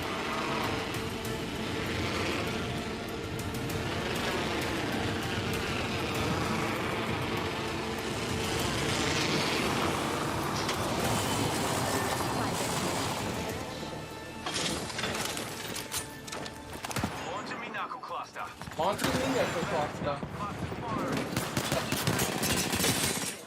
Reloading. The champion has proved unworthy of the name.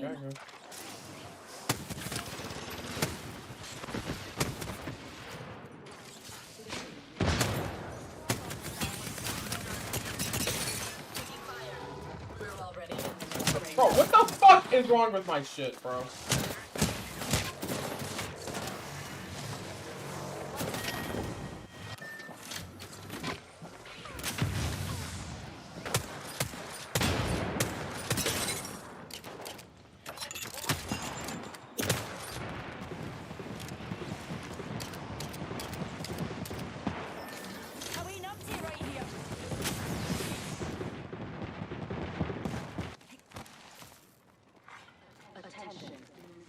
Go here, fellas. And we used to fight. Maybe Got us a new kill leader. Wouldn't mind saying good day to him. How do you control it? I don't know. I know mobile users have like more delay.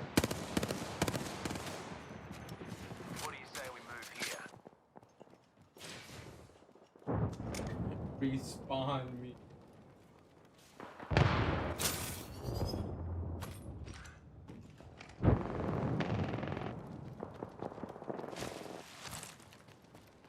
I'm not gonna be fast enough.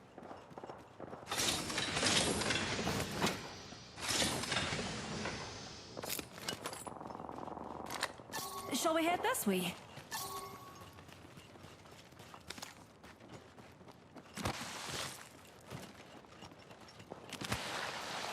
Is she not on mobile? Yeah, she's on mobile, but we're on the same internet, so it's probably faster.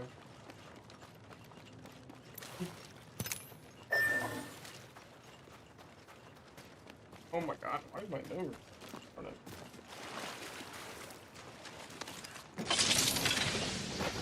Uh-oh.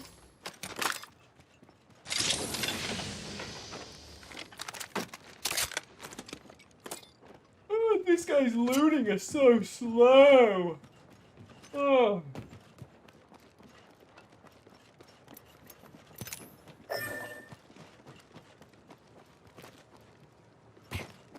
Oh no, you guys are going to the over there.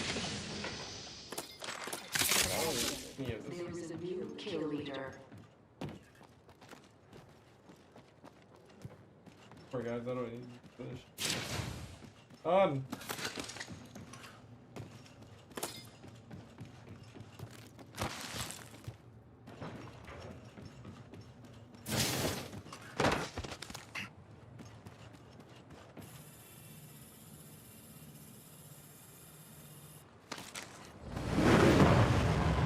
Come on. Standing still here. Level 2. Shall we head this way? I took a moment to sharpen my blade.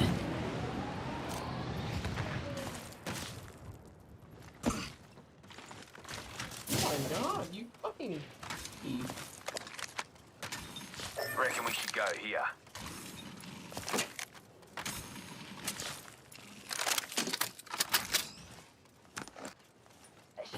Recharging.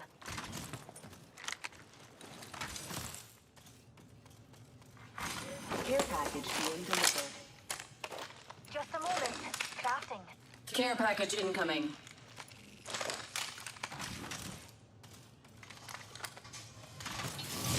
Fill it up.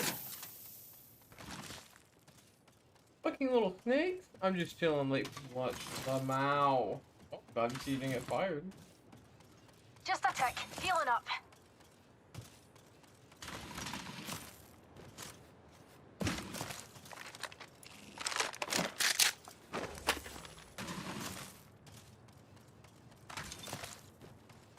Backpack. Yoink!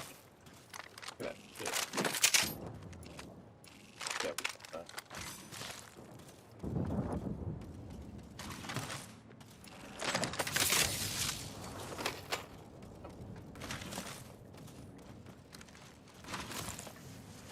No! I'm under fire.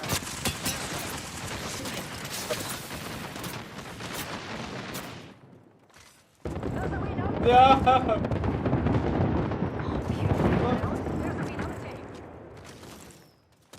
Hit that, Joker.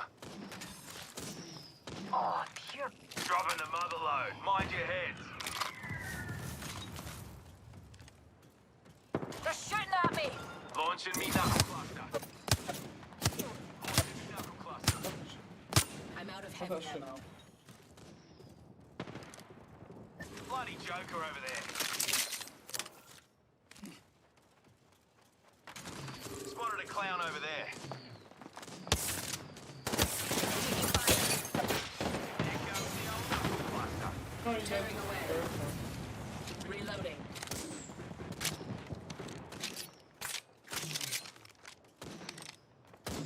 Spotted an enemy.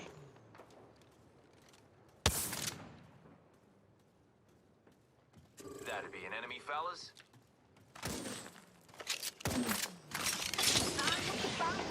Shooting at me. Deploying me knuckle cluster. Reloading.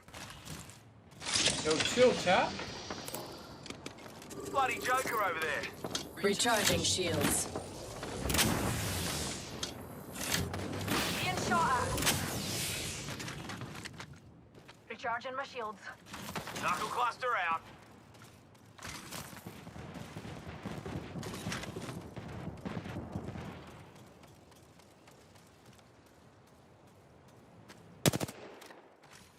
Hurling arc star. Oof! Firing a frag. Spotted a clown over there.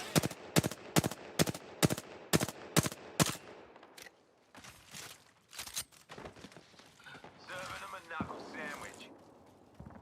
Spotted an enemy. Firing. Thermite out. Oh, I heard him. Recharging my shields.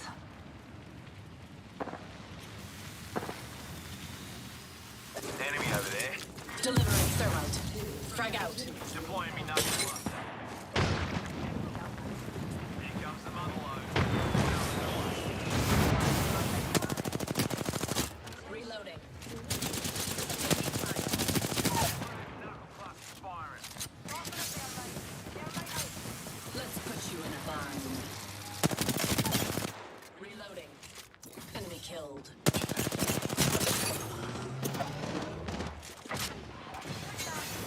Phase tear ready. Reloading. Cut down an enemy.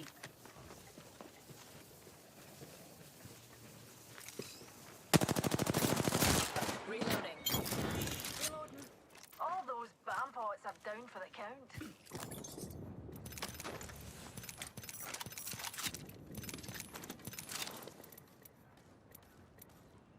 Bro, give me a shield. I'm under fire. Run. Run, guys, run. Enemy there. They're shooting at me. Enemy here, fellas. Bugger, I'm down. Grenade, heads up. No loot. Being shot at. clown here.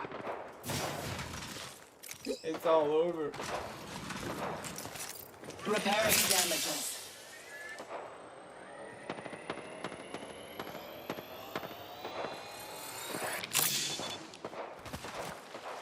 Another wee pick me up. Alright, K-Boy, I'm gonna head back to work now. Having fun streaming. If you still don't want to get home, I'll play with you. Word! Sounds good, John. I hope you have a good day at work, dude.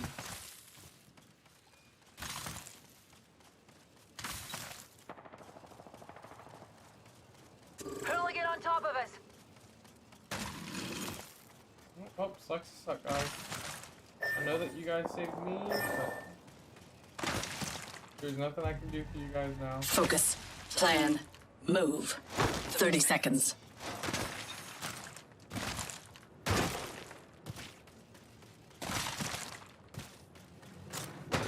Everything happens for a reason, boys. Don't be mad.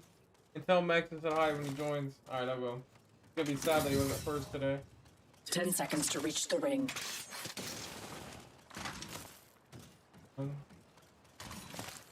Cutting a phase tear. Warning. Ring movement in progress. Right now. Not good. Not good.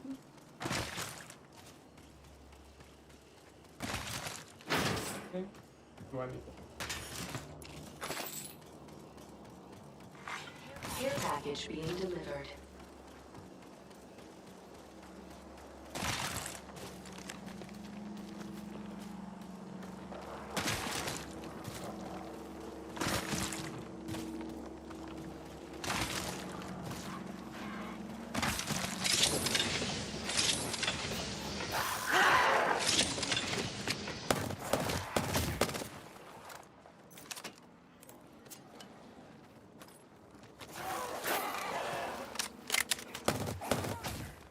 Oh.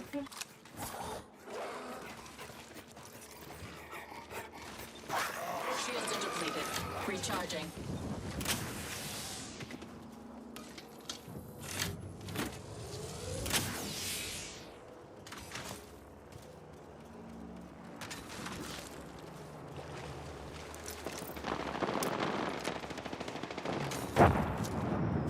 Throwing frag.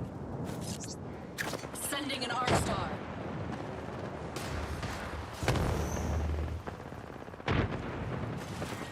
Round 3. Beginning ring countdown.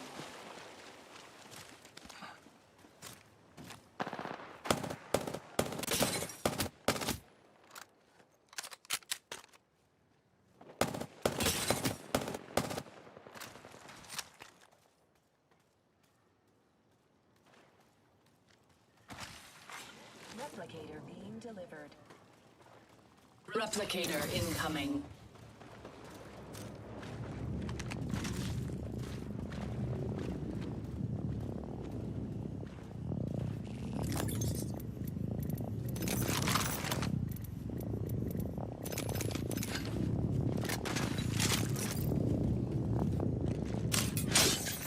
Pinpointed the attackers.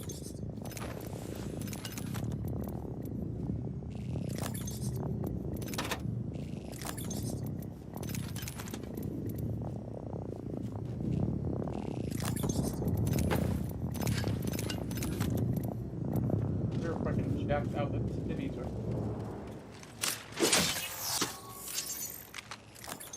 1 minute and the ring is close. Perfect.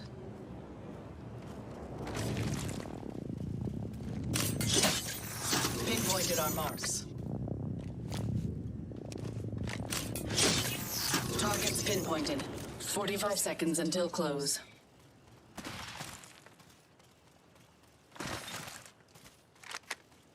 Damn it! Why did I not loot? Damn it! Let's get that ammo. Fuck me! Why did I run? Plan. Oh. Move. Where 30 died? seconds.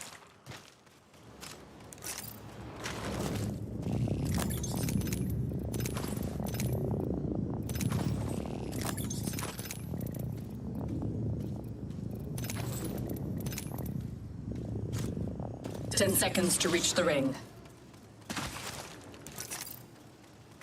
Recharging shields.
Round 4. Beginning ring countdown.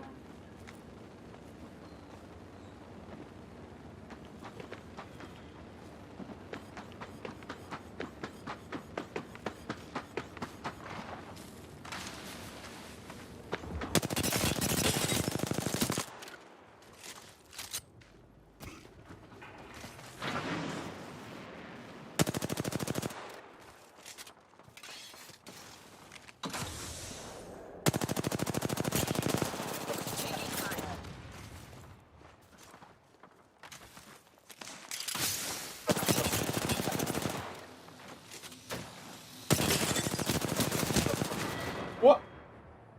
I used to What? wear the name Hope, which is something we've lost. How did you lose that? There's no fucking way, bro. How much damage did he just eat right there? I'm rising in the ranks, as Oh my predicted. god, I'm actually so upset. Over another, one person over another, Nobody has shot that anymore with person this is going to treat the other the way that Walmart treats its employees, the way that Harvey Weinstein treated aspiring actresses. The more you're worried about that, the more you should want power to be distributed as evenly as at all possible. And that's really why I'm a democratic socialist, that I think whether you're talking about Russia under Stalin or Amazon under our mutual friend Jeff Bezos, Not a friend. then any time you have one person having way too much power over another without democratic accountability, I think you're going to get really bad abuse. So I think that's helpful. Where I think we'll disagree, though, is the means of which we can represent individual people against oppressors or people that have power. This is why I tend to defend markets. And I want to be very clear. Markets are a tool, something we set up to hopefully help human beings. There are externalities. There are jerks and dirtbags like Jeff Bezos that tend to con the system, not pay taxes, not treat their workers. And one of the reasons why this has become an emphasis, I think. Man, we really hate billionaires in here today, huh? Bezos. We need to start shitting on Bill Gates next. You guys probably have some common ground there as well. Conservatives is we're willing to use prudence in a non-dogmatic way and say, wait a second, if we're trying to conserve something that is eternal and beautiful and true, is it a good thing that this kind of, let's just use Bezos again, $200 billion of net worth, while the average American family is struggling to pay off student loan debt or financial debt? Where I think we're going to explore, I can't do this in the remaining 20 seconds I have though, is true decentralization must happen in a way that is consistent with both reining in the administrative state and reining in the technological and corporate power sources in our country. And the ultimate form of decentralization is the family. Strong families, strong households. Okay, this might actually end up being a really good conversation. So something that's really important to understand about the difference between conservatives and liberals on a very, very, very macro level, okay, is liberals tend to build, I'm using this in an American sense, by the way, liberal, conservative, Republican, Democrat. Democrats tend to try to build from the top down. Conservatives or Republicans want to build from the bottom up. So Democrats might say we need to build a better society with like a strong federal government, strong protections, federal policies like a big minimum wage, things like free education. These are the ways that we're going to move our country forward. Conservatives like to build from the bottom up. They go, okay, that stuff would be fine, but you know what a better way to get there would be? Building strong families, strong communities and churches, and strong local communities that like are able to rely on each other and do things independent of like a large federal government forcing them to do things. Because stronger, local, smaller communities know better how to take care of themselves than the federal government. That's kind of like the big difference in terms. I'm not saying one of these is right or wrong. You need some combination of both of these approaches to get things done in an effective manner. All right. So I guess when you talk about the family, sure, absolutely. If people, social institutions are making it harder to keep families together, that's a bad thing. I think that I would point to the financial pressures that people are often under as a huge source of problems within families, as a huge reason for relationships and marriages failing.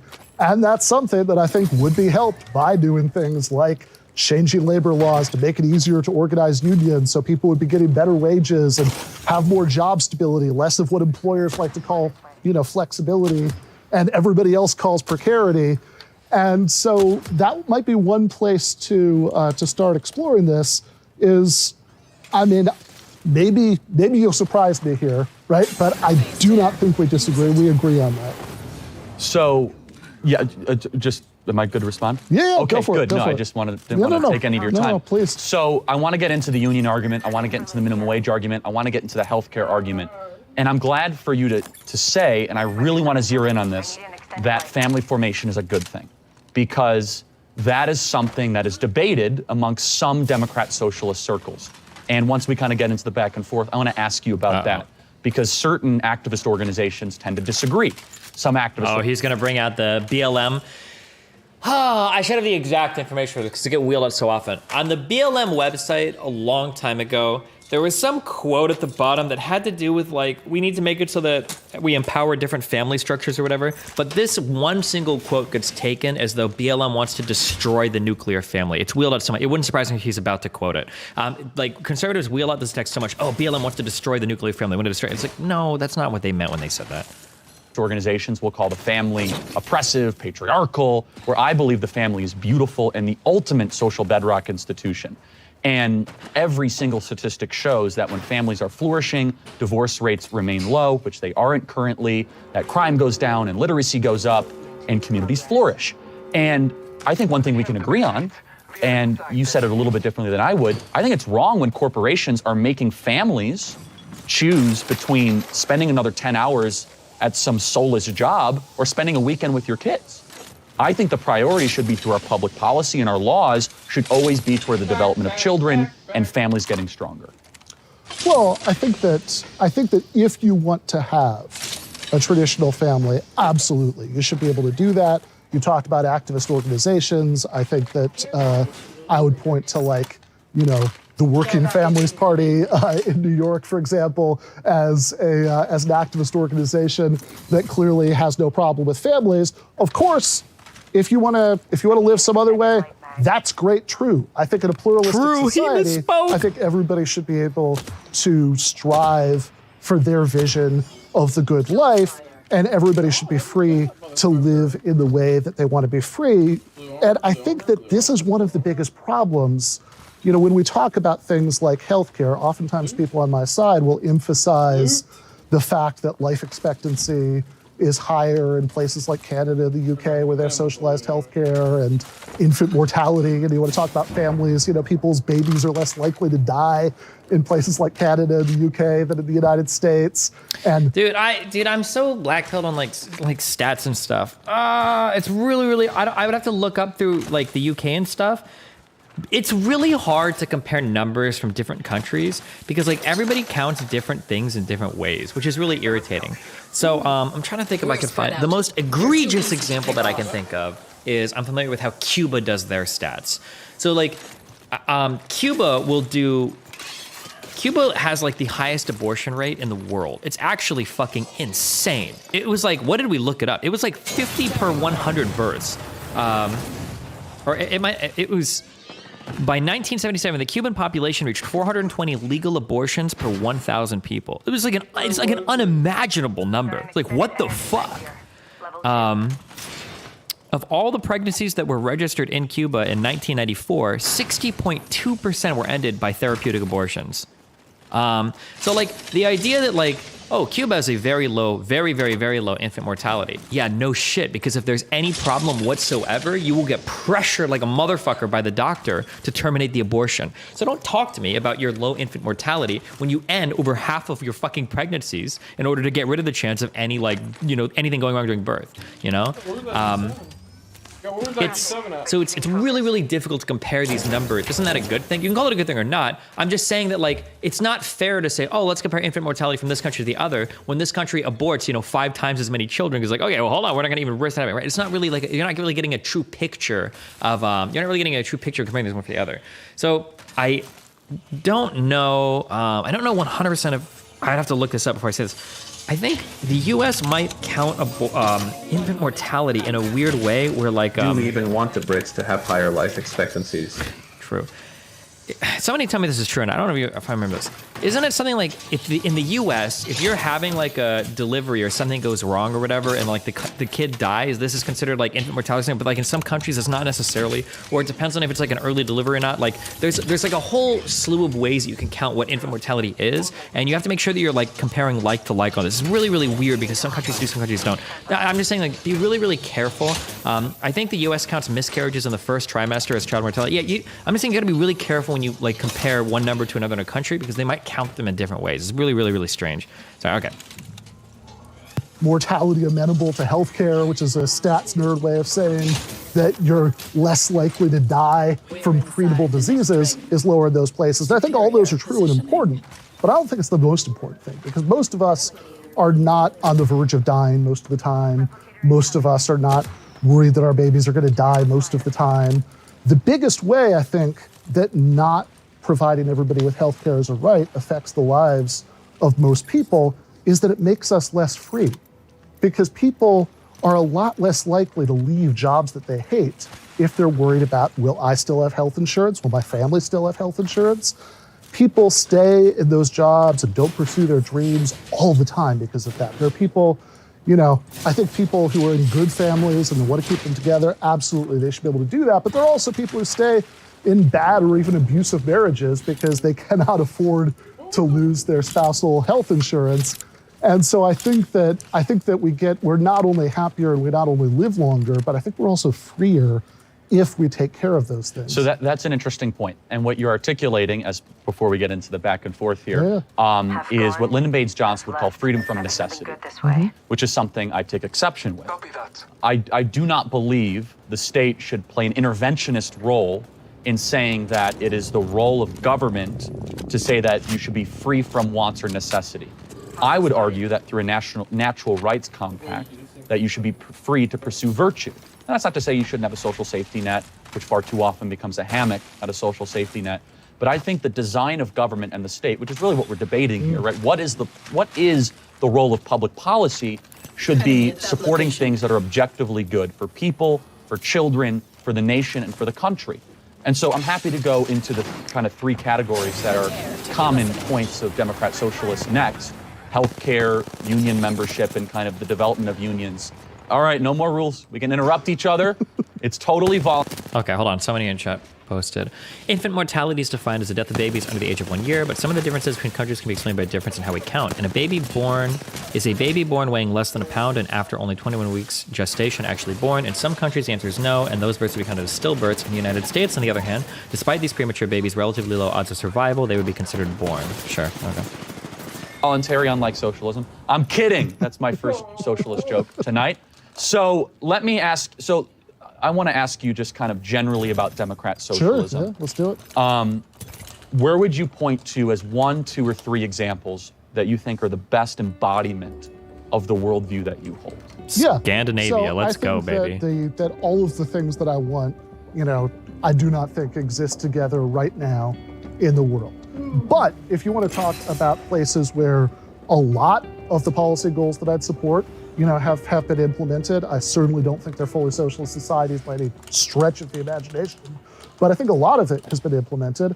I would talk about, you know, the places you'd expect me to talk about, your Swedens, your Finlands, your Denmarks, your Norways. Now, these are complicated societies that, you know, there are right-wing parties win elections sometimes too, and they do things that I don't like, but I think that these are places, broadly speaking, where a lot has been done to take certain things, like healthcare, for example, outside of the market so that people have that kind of freedom that I'm talking about, that they're not tied to jobs that they hate. Hold on.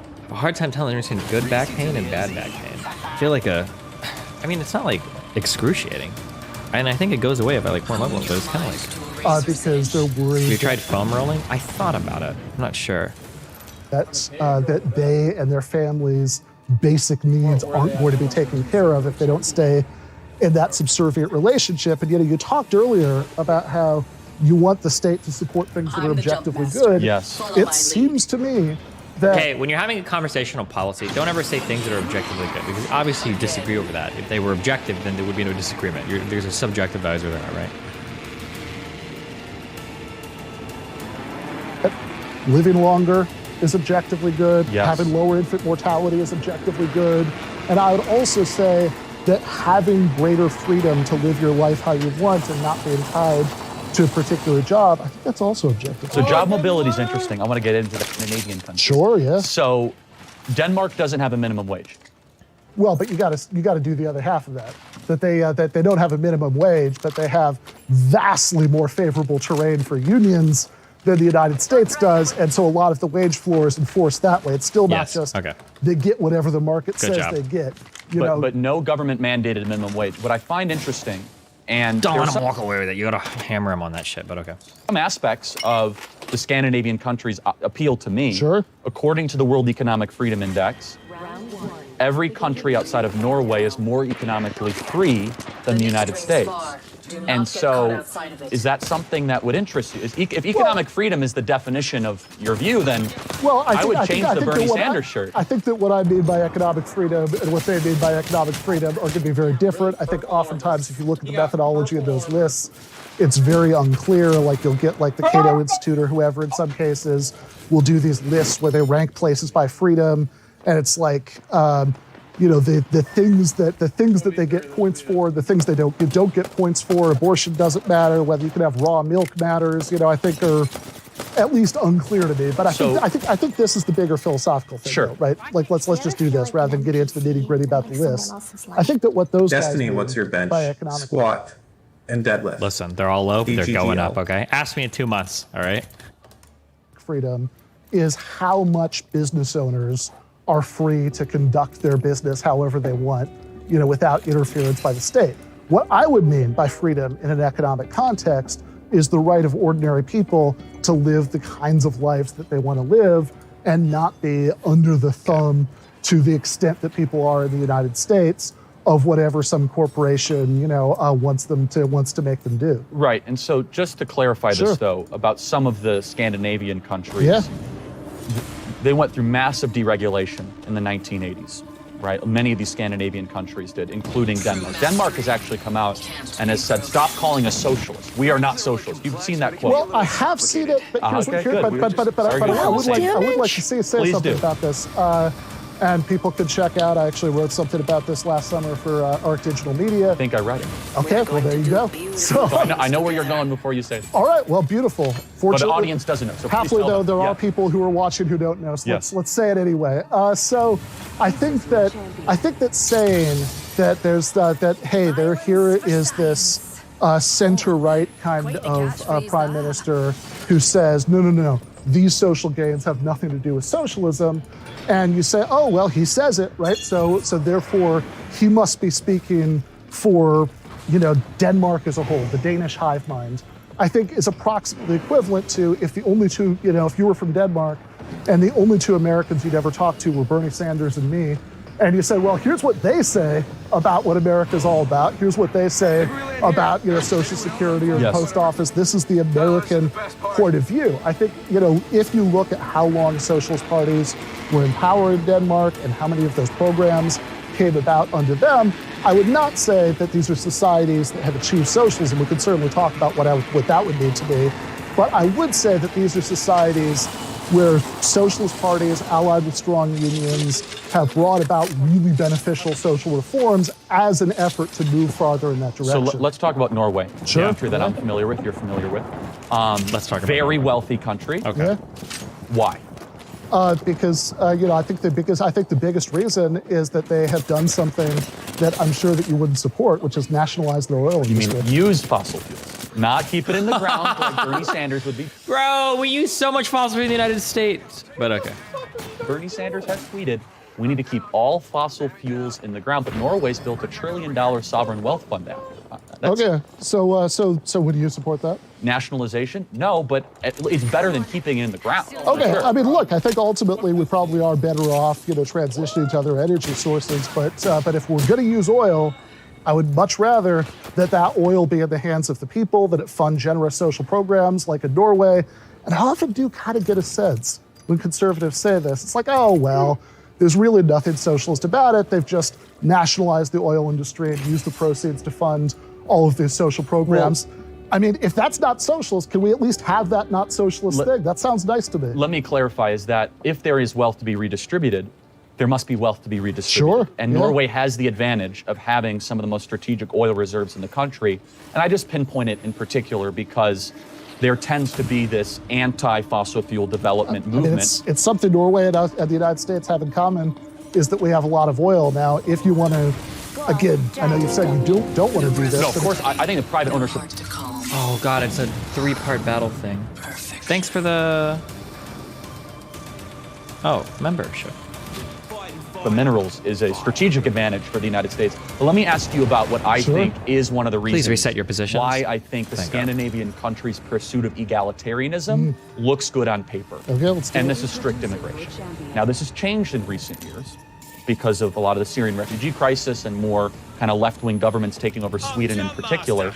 But Norway, for example, takes in about 70 immigrants a day, even with their more relaxed policies. America, much bigger country, albeit, 2,740 legal immigrants, about 5,000 if you include the people going across the southern border.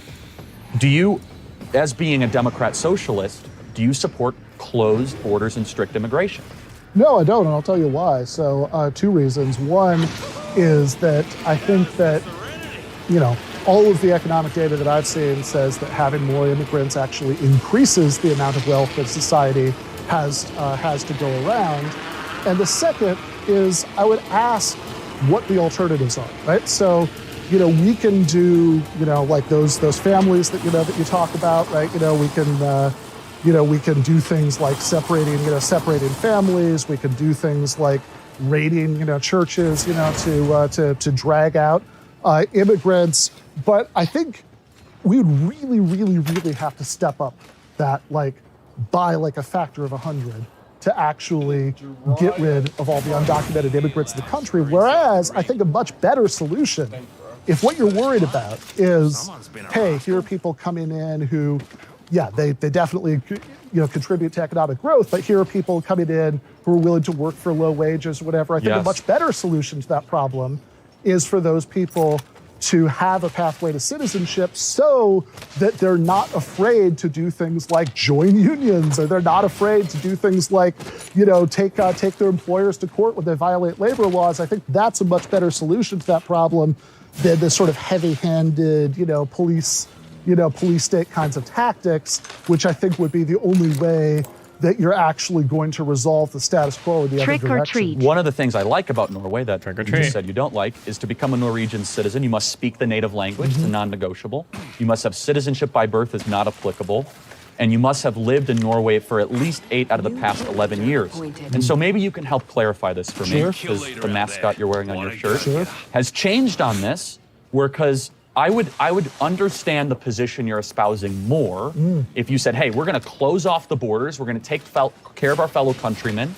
We are going to reject these globalist institutions, because Bernie Sanders used to say that. In 2013, Bernie Sanders said, it does not make sense to me to bring hundreds of thousands of those workers into this country to work for minimum wage and compete with American kids. Bernie Sanders said in 2007, 6 years prior, if poverty is increasing and if wages are going down, I don't know why we need millions of people to be coming into this country as guest workers. What changed? Well, I think that the main thing that changed is that the context of both of those quotes that you just read was not about whether there should be a pathway to citizenship. It was about exactly the opposite.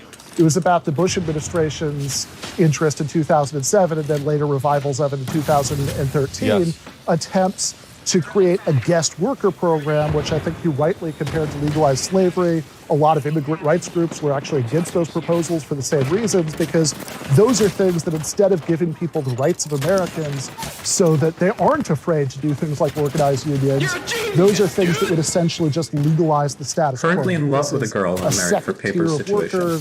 Wish me luck, guys. Currently in love with a girl in a married for paper situation. Oh, sounds like you're fucked. Good luck. Who are not going to have those citizenship rights, who it's much easier to, it's easy, who you can kick out of the country if their employer decides they don't like them anymore. And I think that that is a completely different thing. I think it could also So I think in that case, I think there's less of a contradiction there than you think. But hey, look, Bernie Sanders is not. Oh wait, you're in love with a girl who's marrying somebody else for papers. I thought it was like marrying yourself. Oh, never mind. You're fucked. Rip. My shirt, because I think that the man is infallible. I could rattle off a list of things that he's gotten wrong over the years, but the reason he is that I think he's been the most important champion of doing things like raising the minimum wage to $15 an hour, like giving everybody health care, ending the wars, et cetera, that would actually really materially benefit the majority of the population. And I guess I really struggle when I hear, conservatives being interested in the welfare of the working class suddenly when it's this issue of competition from low-wage workers, which is a question of pitting some workers over other workers. But when it's a question of doing things that would benefit workers in general, like raising the minimum wage, like giving everybody health care, then suddenly it's... Yeah. I gotta hop on Dan Gleesack, shit. I didn't start streaming yet either, I wanted to pick my character. Yo, there's another TTV, bro. Revenge is merely an opportunity for improvement. Today is gonna be our broadcast, Rex title. Kids. I've seen it all. No. Nothing surprises me. Have you already seen the Apex yet? Yeah. You have, right? Yeah. Hurry up, Rex. We're in a game. This is your champion. I don't know, dude. I'm just making it Apex. Good plan. It's just that simple. Alright, where we landed, boys? Let's make a choice. Land here. At a rock? Yes. Okay. Well, listen, What's behind the rock? Dropping in. Hang on. I'm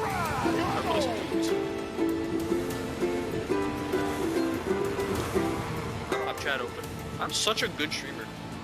Holy shit. Yeah, me too, dude. Fuck.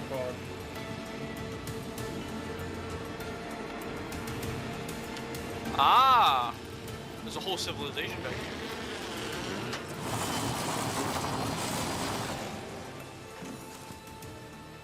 There's no way that guy didn't. Dude, come on.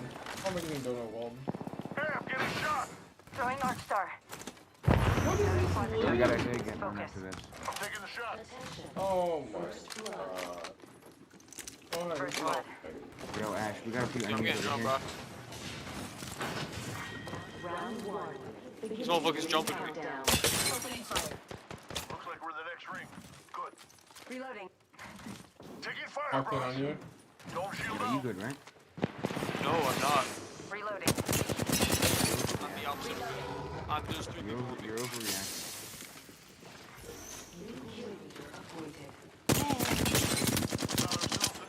All I have is a fucking bow and I can't aim with it. I'm out of heavy ammo. Cut down an enemy. Motherfucker, I cannot aim with this thing. I haven't used the bow in so long. You're actually got gas, bro. How am I getting? Give me my shield to recharge. One less enemy. Taking fire. This will bind them. What the fuck? Huh? Oh, the bug thing. Oh, is it? Guys. Oh my god, there's so many. Go away. I didn't know that you could do that. Oh my god, look at this guy go off.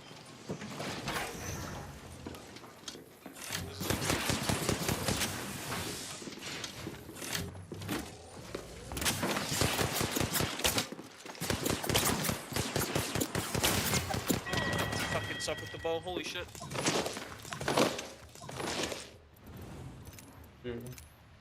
It seems to be a different story. Suddenly it seems to be that this is too interventionist. This is too administrative state. I mean, kicking immigrants out seems like a big expansion of state power to me, too. Well, I want a small yet strong government. Strong in what it does, and foreign citizens, not foreign citizens, sure, or illegals in the country should be deported, should be taken out. And I think I there's a shouldn't have cultural fought this aspect fight. to it Fuck. that deep down you agree with, and that's what Norway gets right.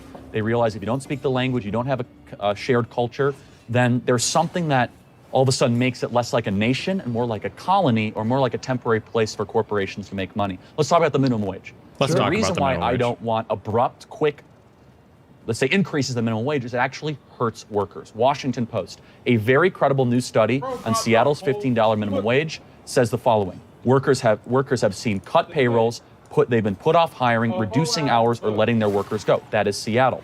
Another study from just Target, just because Target raised their wages abruptly in 2019, shows that workers say their hours were cut, leaving them struggling. Another one, okay, so I can go through them. I have a whole packet of them. Let's pause and do the first Seattle, couple. the same thing. First I couple, go through New York. First couple, Seattle, there have been a bunch of different studies, including one from UC Berkeley, I know, that have, I don't know which one was published by Jeff Bezos' newspaper that you're referring to there. Jeff Bezos' newspaper. But there was another study from UC Berkeley saying that actually it had no effect on the employment rate in the restaurant industry and it achieved its goals. I know if you look at the Congressional Budget Office, which oftentimes people with your position love to cite, they said that if you raise the minimum wage to $15 an hour, and by the way, I thought it was interesting. Nice, blinding. Because That was I'm such a interested in how whether you'd be okay with it if you did it slowly. I think moderately kept up with inflation, done prudently, especially as we're about to have a period of mass inflation. I think that coupled with the workers' tax cut and other pro-growth policies wouldn't be the worst things for the economy. Okay. No. I think that's a moderate economic position. But keeping up with inflation, right? You're still saying the purchasing power of low-wage workers should be what it is now. And I would say that if you want to run this argument that, well, it's actually going to hurt, that's actually going to hurt workers more than help them. The studies show that it has. I don't think the studies do show that. Well, so here's what it says. Low-wage workers. Here's why. I understand what you're saying, that the studies show, some of the studies show that minimum wage increases will lead to increased unemployment. That's the big claim that's usually made. Sometimes people will also say that leads to a reduction in hours, but the big one is usually increased unemployment. And so I'd say two things about this. First of all, the effect of minimum wage increases on employment is like the most studied thing in empirical economics. Oh, thank you for the 20 gifted subs. Sorry, fuck. I'm like listening to this. And there are studies you can find that say yes. There are a lot of studies that you can find that say no. And a word I almost never hear from people who say that it's going to lead to unemployment increases is meta-study, right? In other words, if you look at a bunch of studies over time and see since you could have, very small sample sizes and making big conclusions from very small sample sizes is generally, and then making a big deal about them in the press, that's how people end up believing that plants can think and coffee cures cancer.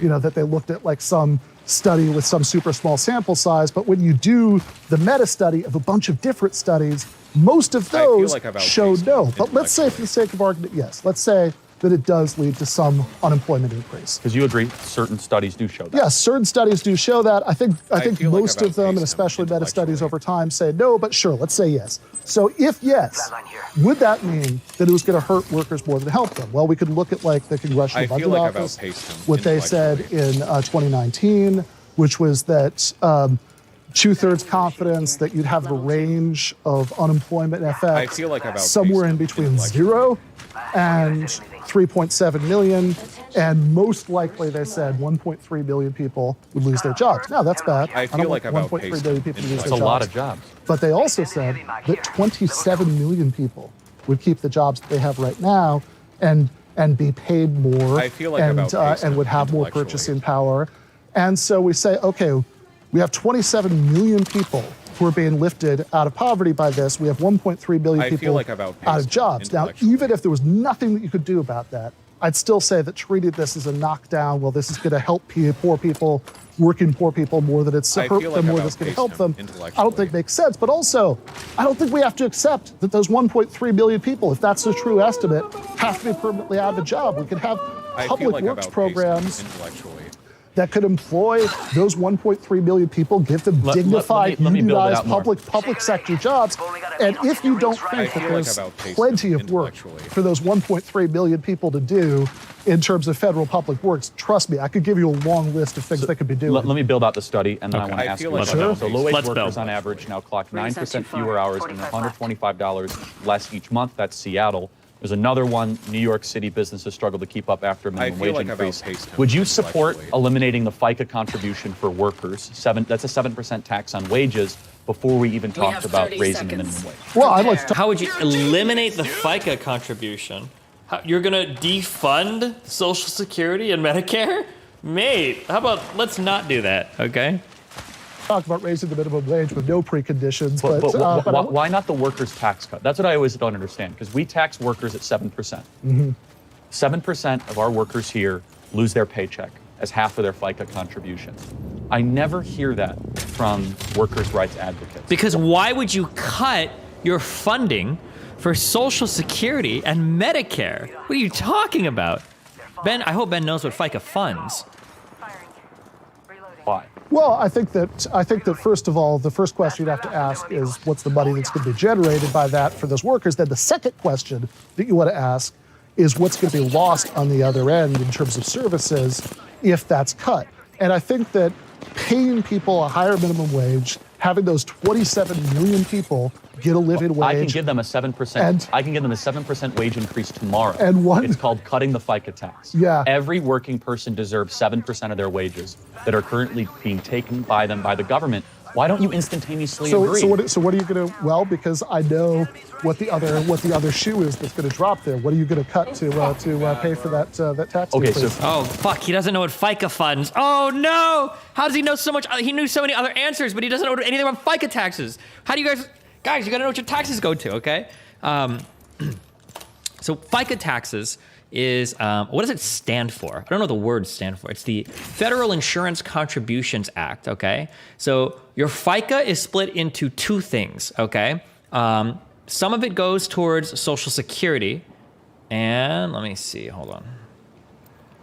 Social Security and Medicare, I don't know if any of it pays into the unemployment. I think it's just Social Security and Medicare, so it's two things. So FICA is, it's like a 15.7% tax, I think. Your employer pays half and you pay the other half. Now, the vast majority of your FICA taxes go towards Social Security. You get that back when you retire. That's what Social Security is, okay? If you're gonna talk about cutting FICA taxes, well, okay, we're gonna be cutting our funding to Social Security and Medicare? Is that really a good idea? This is like a really sneaky way for Charlie Kirk to like defund like our arguably some of our best administered and most successful social programs that almost everybody likes. Yeah, I don't know, it's really dumb. There's plenty. I could name a whole litany of departments I think I would cut to try to pay for it. But let's pretend that it's paid for, like everything Washington D.C. says. Yes, if you could cut workers' wages and not wages. Sorry, the taxes on workers' wages.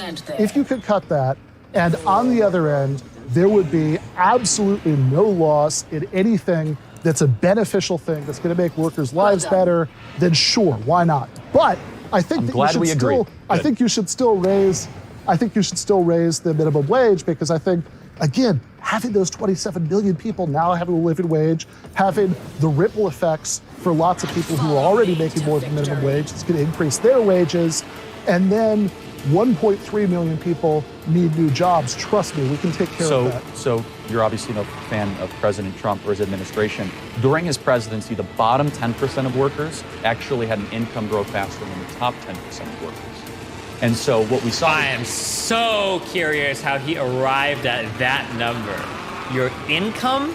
Is he talking about overall compensation or literally just your W-2 wages? Because if I had to guess, W-2 wages for the top 1% of this country probably don't grow very much. But that's because your W-2 wages, the paychecks you get from a company, aren't accounting for the vast majority of the wealth you're increasing yourself by. Because most of your wealth increase are coming from the increases in capital investments that you don't have to, like, it's not accounted for in a W-2 wage. There's 0% chance that under Trump, the bottom 10% of people increased their whatever more than the top, like, 1% or 10%, unless you're literally just going by W-2 increases. I'm really curious where that number comes from.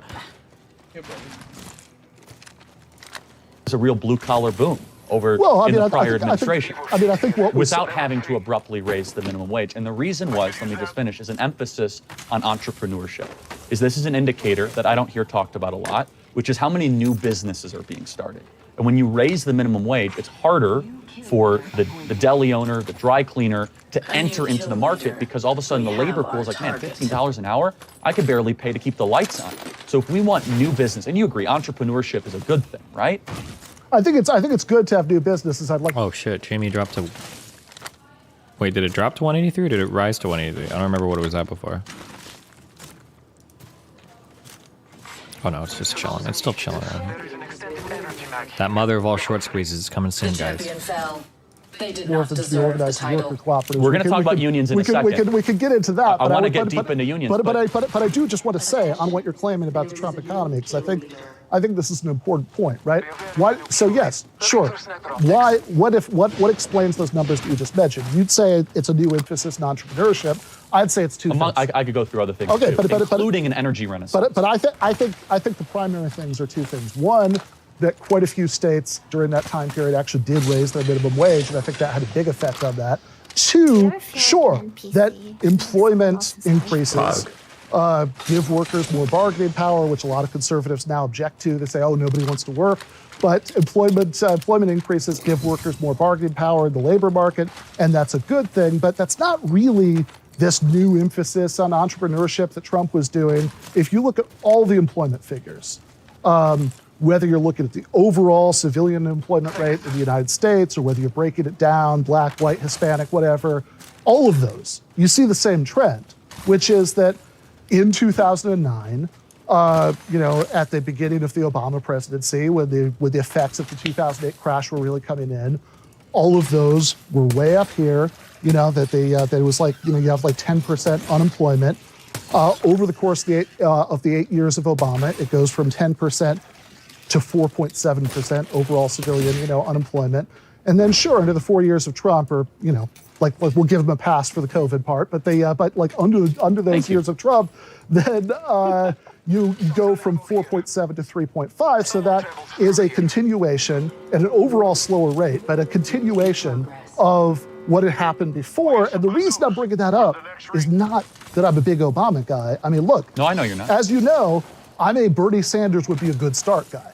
But and I want to get into that. Yeah, absolutely. Because I think you are cleverly cloaking your radicalism in three issues that are agreed upon. We're going to get to the I don't think so. I think I front-loaded the radicalism and said these would be baby steps in the right direction.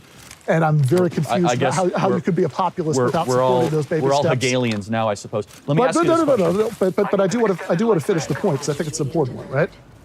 How many books by Hegel do you think Kruger's read here? Okay. We don't celebrate Nazism here. Okay, hey. Earnings for the bottom 10% are rising faster than earnings for the top 10%. Target acquired here. Earnings for the bottom 10% seem to be rising faster, but not by much, and there are different ways to crunch the data. The measure he used also undercounts the earnings of the top 10%. State-level hikes in the minimum wage might have affected the earnings trends. One of President Donald Trump's central promises was to produce a rising economy that lifts all boats. At a rally in Wildwood, New Jersey, he touted record low unemployment rates, especially for African-American Hispanics. Policy is a blue-collar boom, Trump said January 28th. Earnings for the bottom 10% are rising faster than earnings for the top. I wonder what earnings means. I wish I knew what earnings means. Is earnings total compensation? Or is earnings your W-2 paycheck? Releasing an arc star. Does anybody know what the is it the BLS? When they say earnings, does earnings include your total compensation? There's data for each quarter and each year. The quarter numbers back Trump up, but the yearly numbers are more reliable. They capture seasonal employment and have a lower standard error. Looking at the changes from year to year, earnings for the lowest 10% grew faster in only 1 year, 2018. Here's how that looks. So Trump is right for only one of the 3 years of his presidency. We also looked at the change between 2016, the year before Trump took office. This is a percentage change as well. 2016, 2019, the low wage earners saw 46%. This is 2016, 2019. The data's limitations. The earnings data misses income from a second part-time job that many low-wage earners rely on. But more significant are the dollars it misses on the high end. It doesn't count the self-employed at all. Interesting. About 10% of the workforce, which in the higher income groups includes lawyers, engineers, financial advisors, and other lucrative professions. The earnings growth in that group could be very high because that's where we've seen some of the highest income growth over the past 30 years. Plus, the survey doesn't count earnings over $150,000. Wait, what? The survey doesn't count earnings over $150,000. Someone making $250,000 would be entered as earning $149,999. That makes the high-end number of the data artificially low. This measure is not well suited to the comparison of the extremes that Trump makes. Come on, get up. Don't let her get me killed. Interesting. This fight isn't over. Get up. Hold on 1 second. What's your take on the corporate tax rate? I don't like corporate taxes. They're garbage, okay? Raise income taxes, raise capital gains taxes. Hold on 1 second. This is an annual earnings definition. Oh, okay. Doesn't include bonuses, commissions, overtime pay, and extra compensation. Does that include stocks? Do stocks show up on like a W-2 as like in-kind compensation, or your stock given as a bonus? Okay. It's that I think that if you're going to say the populist thing about, Trump economics, even though this is a guy who appointed hardcore union busters to the National Labor Relations Board, this is a guy who tried to throw millions of people off of healthcare, in terms of going against the Medicaid expansion. This is a guy, who tried to make it a lot harder to qualify for food aid for those families he talked about. That the big populist thing is that he oversaw economic growth and hence job growth. Well, hey, if that's enough to be a populist, Barack Obama was a better populist than he was, and Bill Clinton was a big populist because he oversaw lots of economic growth and in that's the not 1990s. what I'm saying. What I am saying, though, is that it's mischaracterized that the people that you say you care about, the lower workers, actually did really well under those 4 years. I think Trump could have been more conservative, more populist in certain things. And just to clarify on the food stamp issue, millions of people got off of food stamps under Trump voluntarily because their wages went up. But I don't want to get too bogged. I really don't want to get too bogged down on the Trump presidency you had thing. that extra 1% and change of unemployment going down, which is a continuation of previous trends. So let me kind of ask you more broadly. I guess we could go into some of these other aspects. I have a question I'd love to ask you in a minute, by the way, but go for it. Yeah, you're free to do that too, by the way. Do you trust the government? Do I trust the government? Do I trust the government to tell me the truth, to do things that no, the government, by and large, that I think that those millionaires and billionaires, the guy in the shirt likes to talk about, exert vastly too much influence. But here's where I think people often go wrong from that true premise that the government is untrustworthy. I think premise is fine, but the conclusion, therefore we should have less government, in the sense of we should have less expansive social services, we shouldn't give everybody health care. I think that that's a fundamental confusion, because I think that there's a difference between talking about what the government can do to you, and there we're talking about police, ICE, the expansion of the national security state, and what the government has a legal obligation to do for you in terms of supporting what I would see as fundamental humans like healthcare and education. Let me tell you where I think there's a flaw in this, and I really want you to talk about this. You say healthcare and education. There must be bureaucrats to enforce these things. You need the administrative state. So then you get the CDC, you get the NIH, you get unregulated agencies that you, as being someone who focuses on democracy, focuses on the power of the people. Oh, what do I want to do? What is Miguel doing?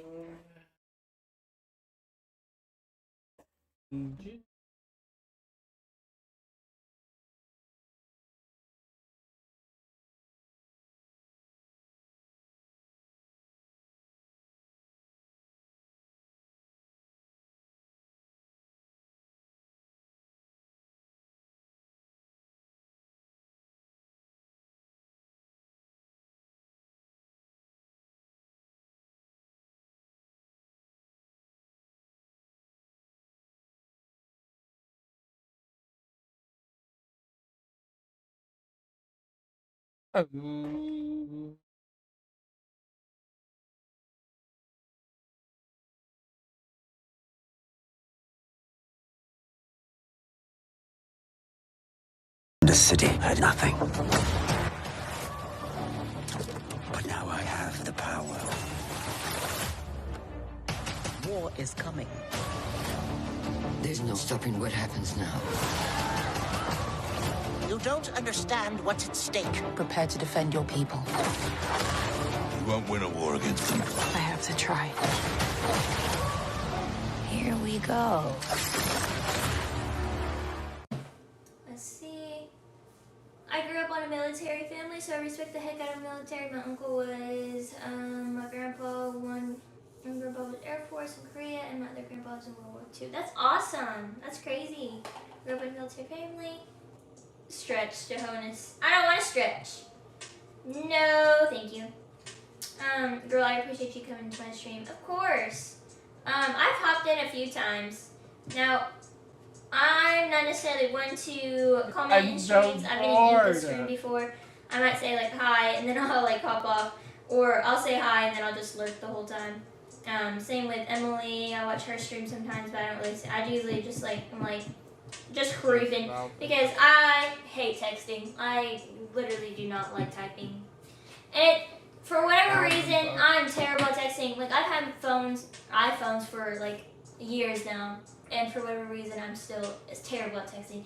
Like I have to rely on freaking autocorrect because I know how to type and I know how to spell and everything, but it's just the fact that like every time I hit something, I end up hitting the wrong letter, and it just makes me so mad. Hydrate. I need some water. I will hydrate.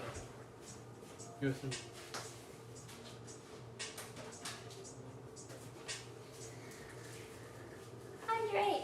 I don't know why I open water bottles like this, but y'all see how I open water bottles? I've done that since I was a kid. Like if I was normal, I would do this or like this, but I can't do it. Really appreciate. Oh gosh. I appreciate the lurkers. Good. I appreciate the lurkers too. Except for when I'm lonely. Like when I have freaking 3 lurkers and I don't have anyone type in, I'm like, please, somebody talk to me. Because you're weak. I am weak. For whatever reason, I've never been able to open it. Like, it's just uncomfortable for me. It shouldn't be.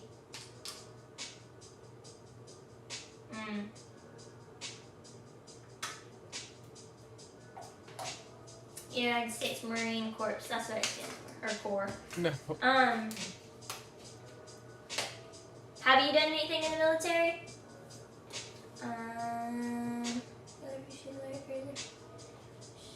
Okay, I've already read everything. That happens to me too. Oh, with the texting? Yeah, I get that. VR. Holy shit. Have you already streamed today, Ashley? Or are you going to stream later tonight?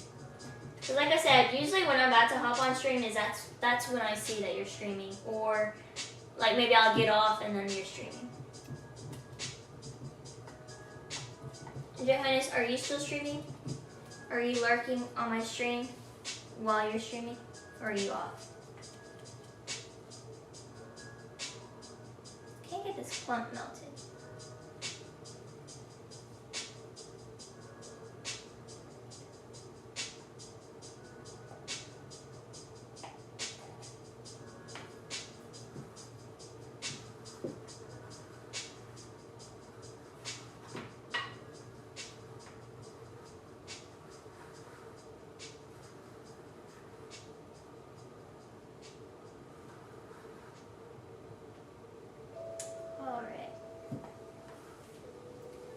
Johannes. That's a cute emote. Whose emote is that? Is it XQC's? It is. I knew it. Are you freaking a sub to XQC? Or did somebody gift you a sub? Probably. No, I worked law enforcement. I thought about joining, but I chose law enforcement instead. Oh, that's awesome. Sorry, I'm focused. Anyways, maybe. Did you buy a sub? Or did somebody gift you one? You probably bought one, you little head ass. I was gonna say, that's awesome that you're in law enforcement. Do you enjoy it? And how long have you been in law enforcement? Please don't break. Please don't break. I've never made this big sphere. Like I said earlier, I've made little ones before. Look at it! Oh! Okay, I can't touch it for a long time or it'll start to melt, so we're gonna put it down. But I've made smaller ones before, but I've never made the bigger ones. Well, so I'm like scared to handle them and like mess with them. But that one came out good, so that's good. First one I've ever made, and it turned out good, so. Aw, that's your emote. Ah, I got a sub to you.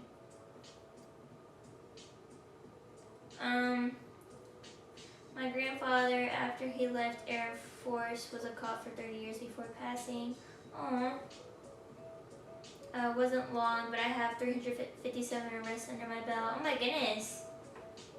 What's the craziest thing you've ever experienced? So, Rugby, I don't know if he's in here right now, but Rugby was telling me about some of his, he's an EMT, so he was telling me about some of his little, stories or whatever. But do you have any, crazy things that you've been through? Or are you just chilling?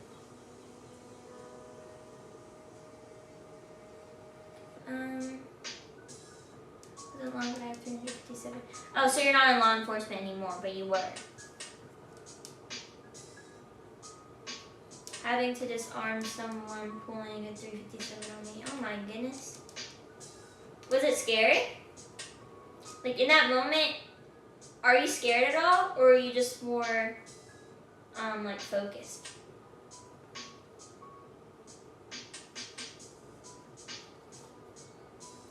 Because I know some people obviously, I mean, I feel like if you're in law enforcement, obviously you're going to be afraid at times, blah, blah, blah, whatever. But I think if you deal with that on the daily, I think you're more just concerned about being able to, disarm or arrest that person more than, worrying about if you're going to be okay.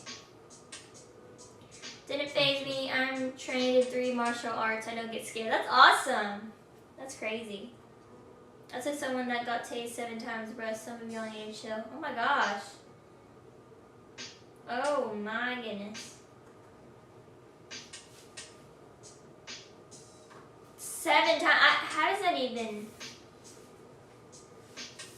So is that I don't even know how tasers work. So once they tase you, I know it's little things. They're bloop, and then they tase you. Do you just hit a button and it retracts, or does that make sense? Do you hit a button on the taser and then the little things retract, or does it just retract after a few seconds? Yeah, I don't know how they work. Girl, you missed my message. What'd you say? Oh, I will be streaming after I eat dinner. Aw. Do you cook, Ashley? In my household, I don't cook. Well, I bake, but I don't cook, regular food. And then my roommate, he sometimes cooks when he's feeling it. Or if I buy food for him to cook. But for the most part, we just, freaking eat out all the time. I think this might be okay for me to try to take out. I'm not sure. I'm scared.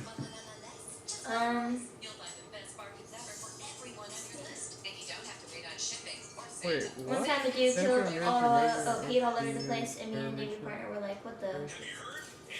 Oh! Yeah. I mean, I'm sure, especially if you get druggies and stuff, who will probably pee on themselves, or poopy, or do crazy stuff. Oh, let me move this. What did you write actually send your list?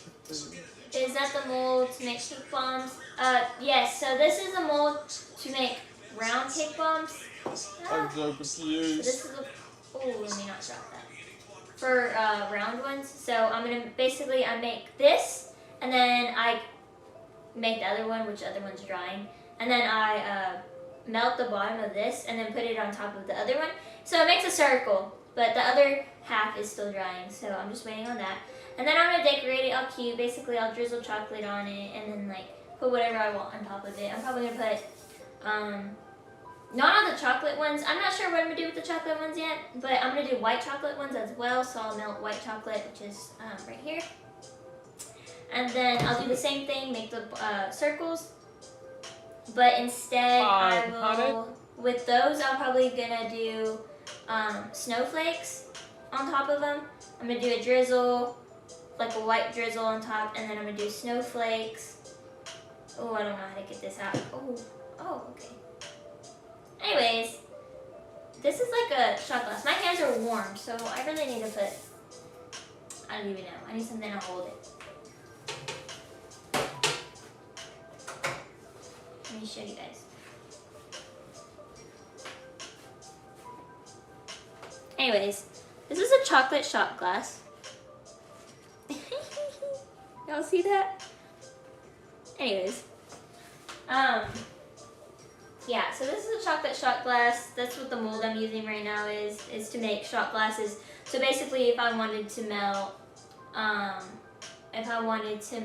like Jolly Ranchers or basically anything, I can just put it in here into this mold, and then it'll come out. You know, once it dries, it'll come out as like a little shot glass. So I'm making chocolate ones. They're not actually supposed to be shot glasses. I'm using this to make a chocolate bomb. Yeah, so basically, the Oculus basically, Quest 2 is the best. Dude, come on, I'm gonna make this look like a cup. Once I'm finished with it, I'm gonna put a handle on it, which is gonna be these candy canes. I'm gonna make a handle, so it's gonna be like a little candy cane handle. And then I'm gonna put the chocolate powder in here, like the hot chocolate powder in there.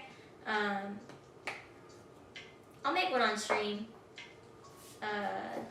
some other time, no, I want to save this one because I want to make it cute and I need to take a picture of it and post it on, what's it called?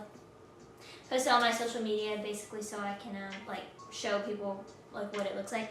But I will make another one on stream and I will show you guys how it works. So basically just put the powder inside of the hole and then I'm going to put marshmallows inside of it. And then I'm going to top it off with a layer of chocolate so I can seal it and so that, you know, the chocolate powder and the marshmallows don't come out.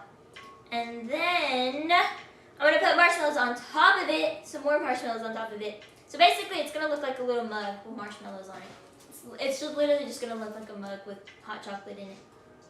Oh no, I can't get it out. Okay. We got this.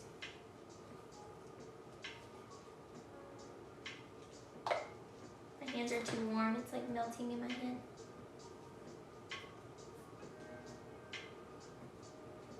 Ah! We got 2 shot glasses and a sphere.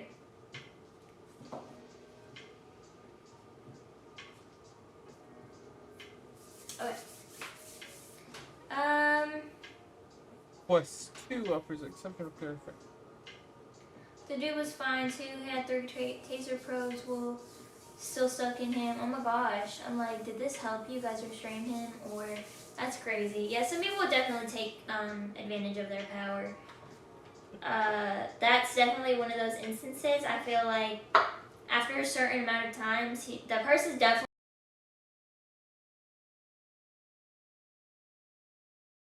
Fuck is that? I don't even know what to say. Everything looks so clear and so real. You have to try this. You have to try this. I sound crazy. Over the past 5 years of me practically dedicating my life to VR, I have tried literally dozens of VR headsets, ranging from $10 to $8,000. Some were good and some were terrible, but only once have I ever put on a headset and been completely speechless. And that was the first time I put on a VR headset, until I put on this headset that we're talking about today, the Vario XR3. And it's honestly so good that I'm kind of mad about it because I'm about to rip out a kidney just so I could afford one. Plus, this thing's just pretty.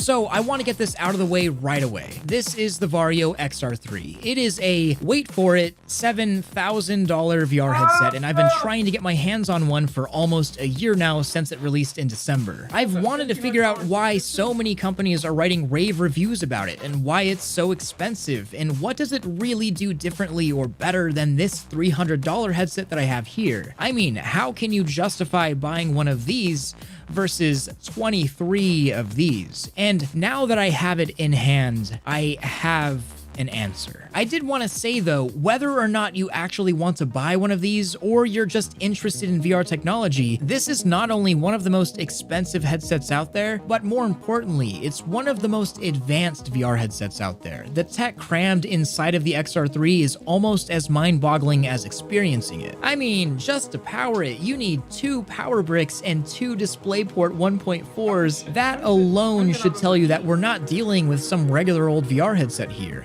this is something a little different. Now, let's start talking about actual specifications of the XR3. It's jam-packed with hands down the best displays I have ever seen in a VR headset. Rocking a peripheral LCD display at 2880 by 2720 per eye, which, to give some context, the Valve Index's resolution is 1600 by 1440. But the XR3 doesn't just have 2 displays like most headsets. It actually has 4. And this is where it gets interesting. Vario has called this the Bionic display. The 2 larger screens serve as peripheral vision, while a set of smaller micro OLEDs at 1920 by 1080 fill the center of your vision, giving what Vario calls human eye resolution. And you may think 1920 by 1080 is a really low resolution, but since it's a micro OLED, it has an insane pixel density, with a perceived resolution that is estimated to be more than 70 times greater than an HTC Vive. I'm not joking here, there are absolutely 0 visible pixels, but we'll talk about what that actually means later. The XR3 has eye tracking, and using that eye tracking, the headset automatically sets the IPD personalized to each user the moment you put the headset on. But that's not all. It's SteamVR tracked and fully SteamVR compatible, so any games just work. It's got Ultra Leap hand tracking, dual 12 megapixel pass-through cameras, and for the first time in VR, LiDAR sensors for real-time 3D reconstruction. And the field of view isn't bad at around 115 degrees.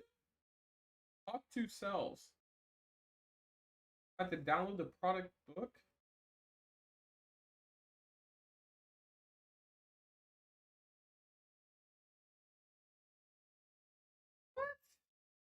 Want it, bro.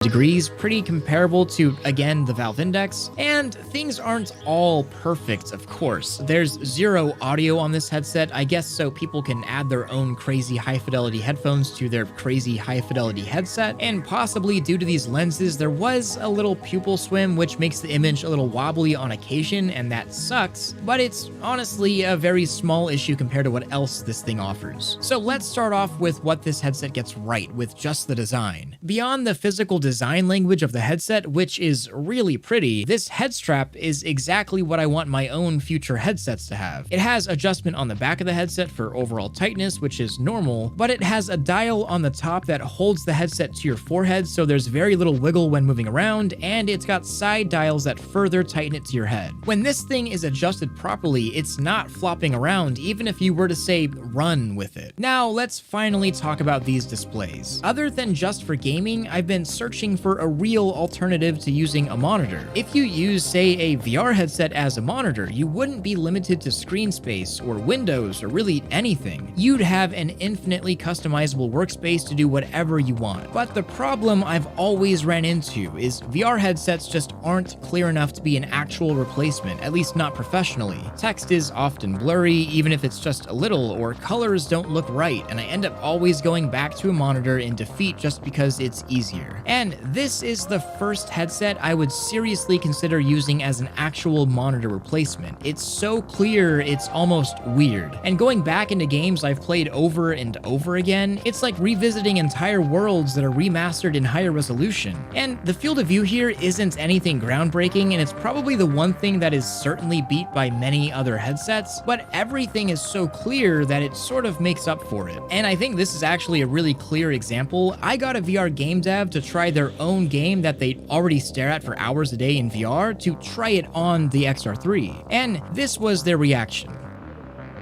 Wow. It looks so good that I'm confused a little bit. Do people know about this yet? Getting into typical games just feels, for a lack of better words, magical, and I really don't want to go back, but just playing games with a higher resolution with extreme clarity is not why I'm even making this video, and it's not even the real magic. I had probably one of the legit trippiest VR experiences I have ever felt or had with this headset, and this is where it gets actually magical. The XR3 isn't just a VR headset, it's actually in the name. Vario does sell a VR3 for less than half the cost, but the XR name is where things get crazy. Using LiDAR and the cameras and hand tracking and the sort of augmented reality world, you can bring objects into the real world. And this isn't necessarily something new. I mean, Oculus has a form of it with pass-through API updates, but this is in an entirely different league. The stereo 3D cameras in super high resolution make pass-through on the XR3 feel kinda hyper-realistic, and I'm gonna explain it the absolute best I can. It's almost like reality is a game. It doesn't look quite real, but it doesn't look fake. And it also doesn't feel or look like you're just using camera pass-through, which I've used lots before. So when you place a super detailed and lit model of something in that hyper-realistic weird space, it really trips out the brain, and sometimes it's hard to tell what's real and what isn't. And I found myself jumping when things flew at me and staring at things. And then something really weird happened. There's a demo for the XR3 that brings a life-size human body into your play space. Now, I don't normally feel this, maybe I'm just unlucky, but there's a very common term in VR called phantom sense. It's where it kind of feels like you're touching something in VR, or... Isn't that like how people have sex with each other? You mean it's not that common, bro? That's what they do in fucking VR chat. Something's touching you when there's nothing actually there. The brain just fills in the gaps. But in this hyper-realistic XR environment, I, for the first time, felt a full phantom sense experience while I know it's kind of weird, slowly touched this mannequin in my room. I felt tingles all through my fingers and some heat and a little warmth and a little texture too, and it got me so wrapped up into the experience that I was practically shaking by the end of it. It blew my mind in a way that I've only had the first time I hopped in VR, and I've been chasing that fresh VR feeling for 5 years now. And now I'm standing here with what I thought would just be a standard, overpriced enterprise VR headset, experiencing that all over again, but even greater. Because 5 years ago, to be honest, VR kind of sucked. I mean, it was amazing at the time, and it's significantly better now, but I was amazed by a roller coaster simulator at the time. Now, I'm legitimately having slight trouble distinguishing what's real and what's not. And this led me down a very interesting path that I can't stop thinking about. I thought the Index in Quest 2 and Pimax and Vive Pro 2 was where we're at in VR technology right now. I knew that it would get better over the years inevitably, but I didn't know that VR technology is this far along. That after literal thousands and thousands of hours in VR, I can be completely speechless and shaking because of a new headset and a freaking tech demo. VR always has this thing where you know you're in a simulation, and for the most part, especially after you know how VR works, you know what's real and what's not. But I'm here bumping into things and crashing into monitors and staring at stitching on a freaking virtual car seat for Pete's sake, and jumping when my friend just barely touches me. And gosh, we are way further along than I thought. And it's so exciting because while VR has gotten a lot better over the years, it's kind of stale sometimes. And what used to excite me and immerse me just doesn't hit the same anymore. It's like I'm desensitized to where we're currently at with tech, and it's sad. And that's why I'm so excited. And look, I know that 99% of people watching this video won't and can't buy this headset. I mean, neither can I. I'm just borrowing this for a month from a company that let me borrow it. Thanks, Foxguard Solutions, by the way. But if the only thing I can do is share my experience as a VR enthusiast to other VR enthusiasts, then here it is. And if there's one thing I want you to take away from this video, is that there is so much more on the horizon for VR and XR. The technology is there and it's coming and it's kinda here. Every person I put in this headset are VR veterans, and they're over here second guessing everything because that filter between real and virtual feels more blurred than it's ever felt before, and I don't mean that lightly. All I can say now is I hope that Vario pushes for a more consumer-oriented headset anytime soon. It can drop the automatic IPD adjustment and even drop the resolution by quite a bit, or drop some of the LiDAR, and it'll still likely be the best VR headset available for consumers. VR games look amazing, and XR looks unreal but not uncanny. And I can now see why Vario is in business. I can see why this headset costs so much, and I can see why company after company rave about the XR3. It's not blind hype, and I wish I could share it with every single one of you, and if you really want to, you could just go out and buy this headset right now and use it to hell, and also pay the annual $1,000 subscription that's required, and then come back here and tell me how your experience was. But I wouldn't do that unless you have some very serious cash lying around, because this is what's coming. This high fidelity blurring of the lines between reality and virtual reality is what our futures look like. It's right here in my hands. It's just out of the reach of everyone that actually wants it. But trust me, my VR family, we've got a very bright future, an exciting future of hardware.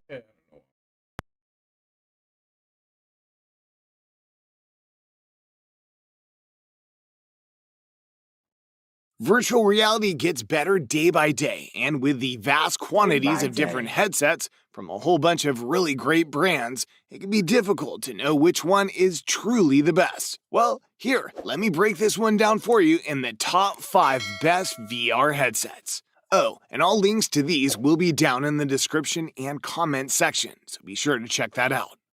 When it comes to the GOAT of VR headsets, Oculus has been the reigning champion for a while. The Oculus Rift S is probably the headset that comes to mind when you think of virtual reality, although Facebook has said they will be discontinuing it, unfortunately. It's mostly been replaced by the Oculus Quest 2, but if you want an alternative to that for whatever reason, then the Rift S is still a really great choice, and compared to its predecessor, it's a pretty substantial upgrade. I think the inside-out tracking is for sure a super nice feature because it means that the setup experience and usability overall is so much cleaner. There's no need for wiring or any giant room with base stations and all that stuff. It's a very simple form of virtual reality. That's probably its biggest appeal. You can also be assured that the vast quantities of games that the Rift S has access to will keep you satisfied for a long time too. 2 is really great because it's cheap and offers a heck of a lot more than most headsets at this price range. But there's a catch. Some may not care, but I can safely assume that the necessity to log in to Facebook to use it is a bit of a turnoff for more than a few, because what that means is that you'll have to comply with Facebook's terms and services. And bearing in mind their recent fiasco with selling information, it's understandable that it's not the most trustworthy of applications. However, if you can get past that minor or major discrepancy, then I'm sure the Quest 2 will be more than impressive.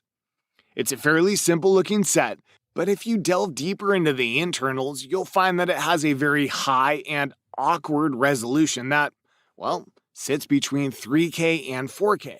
That's super great for immersion because it just makes it all the more difficult to see individual pixels, which of course no one wants with a VR headset. The screen is a standard LCD screen, so color-wise it's nothing too special, but the overall clarity of gameplay remains. I'll also add that the 90Hz refresh rate is really smooth. Although if that's not enough, then worry not, because there's going to be an upgrade soon that allows for 120Hz for some games. But what I think is the great thing about the Quest 2 is the fact that it's a standalone headset with a Snapdragon XR2, which means you'll be able to take it on the go with you and still play. Of course, there is the option to hook it up to an external gaming PC if you want to access a wider range of games too. So you really do have a whole lot of options with this one. It's also probably one of the easiest headsets to set up because it has a built-in inside-out tracking and hand tracking, which will work pretty seamlessly. Oh, and they also have the classic Oculus Touch controllers as well, which is the standard for Oculus headsets, and they're good, so no complaints there. For me, it's just the mandatory Facebook login that's the small drawback. But for $400 for the 256GB model and even less for the 65GB model, I can hardly complain too much. I truly think that the Valve Index is the best virtual reality headset that money can buy right now. Sure, it ain't cheap. Well, actually, it's pretty expensive at $1,000, but you absolutely get what you pay for. Firstly, though, I'm gonna get the bad things out of the way, but don't worry, it's not a very extensive list. The setup is awkward because it's a high-end set, so it requires a pretty extensive setup. The finger tracking isn't that useful or applicable for the vast majority of games, but I'll get to that later. Aside from that, the Index is a magnificent VR headset, 1440 by 1600 per eye resolution, and an AMO LED panel equates to gorgeous image quality. Pair that with the 120Hz refresh rate and 130-degree field of view, and now you can start to see why it costs $1,000. This is, of course, subjective, but it's unlikely you'll be able to find a more immersive and commercially available VR headset past the Index.